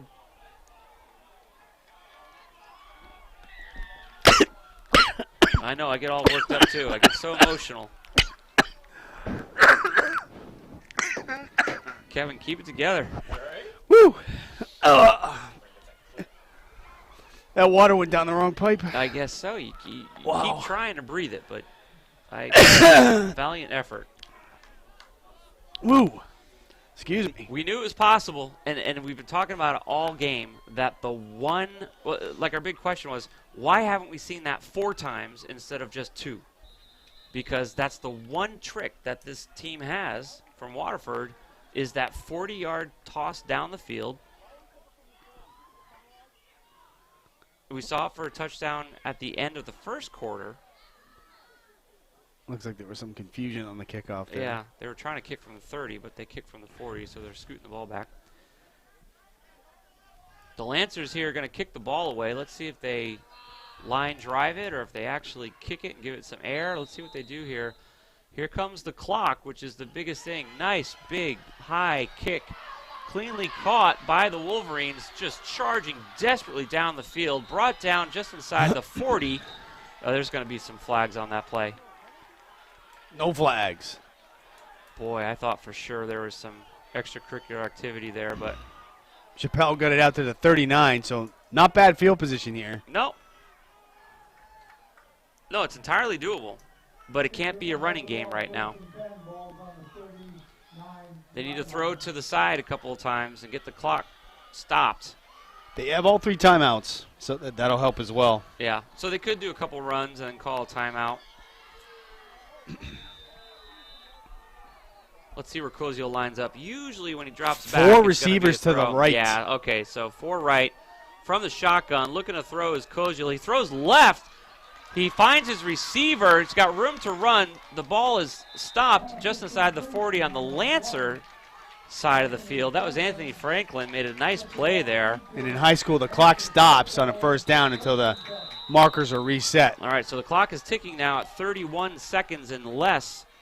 Back to throw again, looking to his left, looking down the field. He finds his receiver. Chappelle. Caught the 25. He's got some blocks running Goes to out the of bounds. sideline. Nice heads-up play there by Logan At the Chappelle. flag, late hit out of bounds. Big late hit there. Number 4 for the Lancers doesn't like that call, but it was obvious. The play was out of bounds. That'll be their 9th personal foul penalty. Oh, my goodness. Yeah, and that one I actually saw. Some of the other ones I didn't see earlier tonight, but multiple flags on that play. Just a silly play. 20 seconds remaining. So they're in at the game. 15, Josh, where Right. Chappelle went out. Yeah. That means it's half the distance of the Half goal. the distance to the goal. Because What a silly play. personal foul, yeah. After what the Lancers have put together, after they had a player carted off the field, a 95-yard drive the other way with a 40-yard reception with a 15-yard run to have it end on a penalty. But they've been doing that all night. It's like part of their DNA. So ball on the 7.5-yard line. With 20 seconds remaining, And still 3 timeouts. now the Griswold sidelines Now getting they fired can run up. it. Yeah. Yeah, they can. 14-21, the boys are behind by 7 points from the 7-yard line now. They're going to try to run it in the end zone here from the shotgun. Koziel motioning, 21 on the move, hands it off to number 4, looking for the end zone, driving. Touchdown for the Wolverines. No, they're calling him down. Griswold is celebrating, and the refs are saying it was not a touchdown. Timeout Griswold. Timeout Griswold. So that ball must have stopped on the 1-yard line then. Because it sure looked like C.J. Matson got it in the end zone. Griswold on their less feet. than a yard. Fans are on their feet tonight. 14-21, less than 10 seconds remaining in the game. Griswold needs a touchdown and a 2-point conversion for the win. So he had no points scored at all in the second half. Right. Until the last 46.5 seconds. Yeah. We've seen more offense in the last 15 to 20 seconds than we saw in the entire second half. Now, if the Wolverines are able to drive the ball into the end zone, my guess is they'll go for the extra point to tie it up. I think they'll go for 2 for the win. You do? I actually do. Ooh. Because E-Dog, although we love him, he's not that reliable. No. And he can't put the game on his foot. No.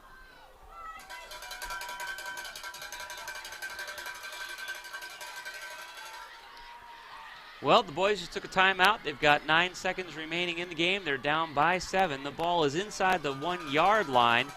And this very same scenario in the first few minutes of the game, it was a quarterback keeper as the offensive line just drove the ball with Koziel. Koziel hands off to C.J. Matson. He's in easily. Touchdown for the Wolverines, which means they are now trailing by 1. That play only took 2.5 seconds off the clock, so the Wolverines have time for whatever they want to do here, whether it's an extra point attempt or a 2-point conversion. 7 seconds remaining, trailing by 1. C.J. Matson drives the ball in the end zone there. Taking another timeout. Griswold is to talk it over. Yep. It's a smart play. I think what they should do here is you have Koziel roll out to his right. You got a man short, a man deep in the end zone, Yep. and whoever breaks open, that's where you go to. Or he could keep it and run. Could do that too. 3 options. I like that play where they sent 4 right and hit up Franklin on 1 left. Yeah, because he was obviously single covered on that side, right? And everybody's looking that way, Yeah, and he it fakes worked. him out and comes back to the left. Boy, it worked. And then the second time, they just went right over the middle. Right over the middle. So the secondary for the Lancers showing a little vulnerability as well. So it's Matson's second TD tonight. Yep. And he also had the 2-point conversion. Mm-hmm. So he's responsible for at least 14 points so far. Yep. Out of the 20 for Griswold. Well, I mean, if I'm Koziel, I'm looking to put the ball in his hands right now. With games on the line, give it to the guy that's been doing it all night.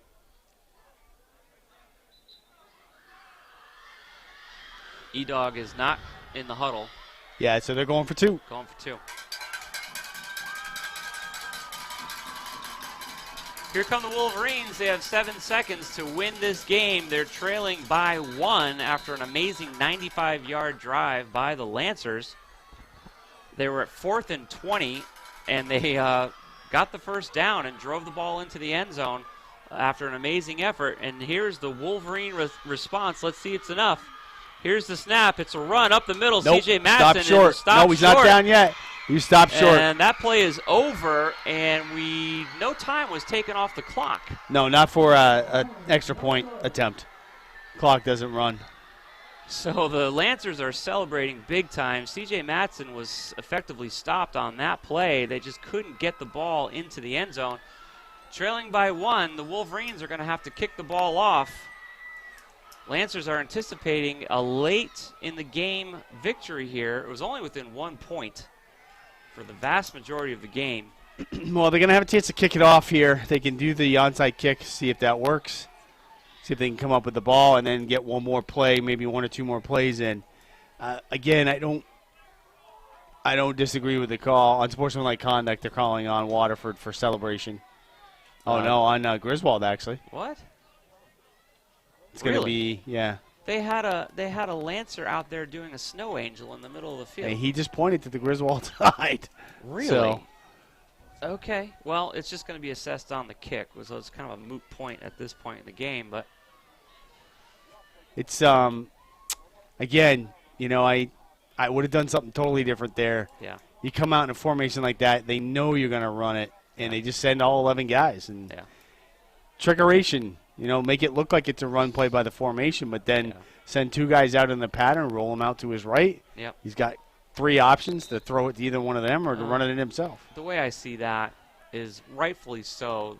The coaching staff here has a ton of confidence in C.J. Matson and, you know, Sims and the others who have been paving the way for C.J. Matson tonight.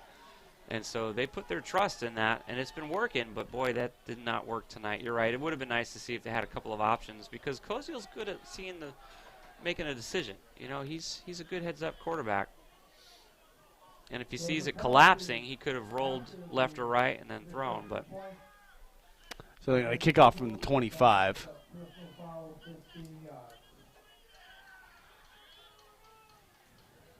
So I think combined tonight, that's 14 personal foul penalties. Crazy close game tonight, and honestly, I didn't think it would be this close, and honestly, I didn't think the Lancers would win.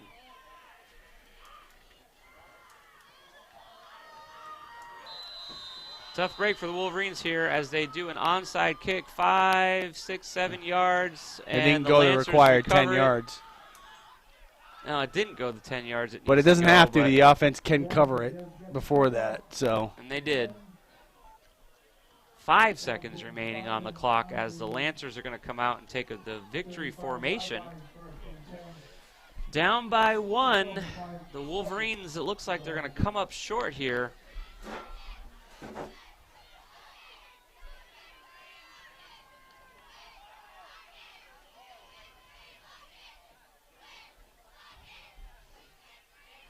Looks like, Griswold does have 1 timeout left, so I don't know if they'll take it to just make it interesting. But all they have to do is victory formation, kneel down, and we're done. That's it.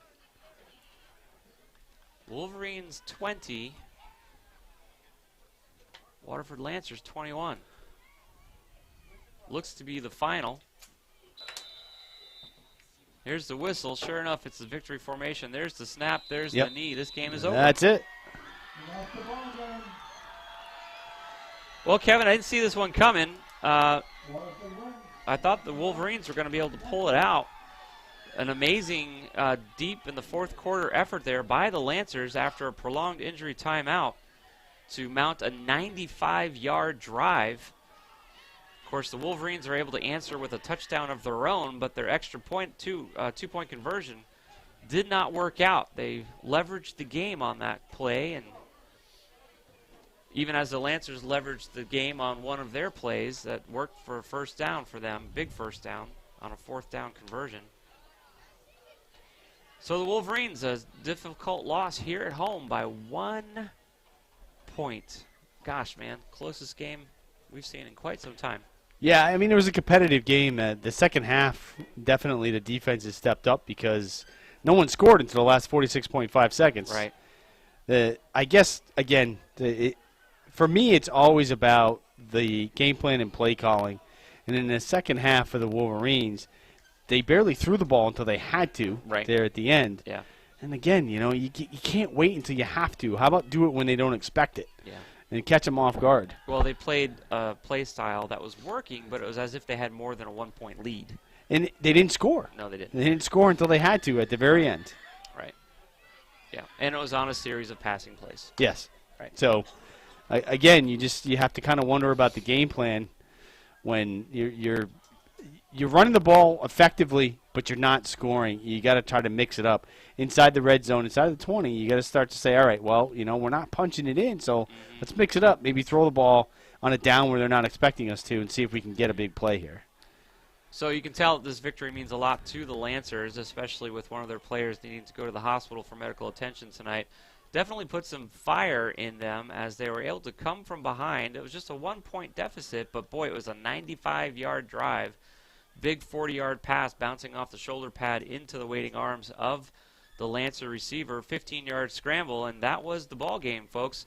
Wolverines mounted a successful drive that came up 6 points, which was great. It was just 1 point short of a tie, 2 points short of a W. So, folks, I think that's going to conclude our coverage here tonight from the Griswold Pride broadcast booth. Thanks so much to our sponsors that make tonight's coverage possible. And we're off next week. We're off next week, so enjoy the weekend and the fall weather. And then we'll be back on the road. In Wyndham. And so we'll see you in a week or so, week and a half. So thanks for spending your Monday evening with us here. Thanks again to our producer, Mike Minarski, and, of course, our video assistants. Provided by Kyle Gunderman. Just totally sorry, Kyle. Kyle Gunderman, thank you so much, sir, for the video coverage for tonight's game. 20-21, a disappointing loss here at home. Wolverines come up 1 point short, so tune in for Wolverine Radio for all of your local weather, sports, and news. This is PJ Pastor Josh and KT Kevin Thompson signing off for Wolverine Radio. You've been listening to continuing live coverage of the 2018 season of the Griswold Wolverines right here on Wolverine Radio.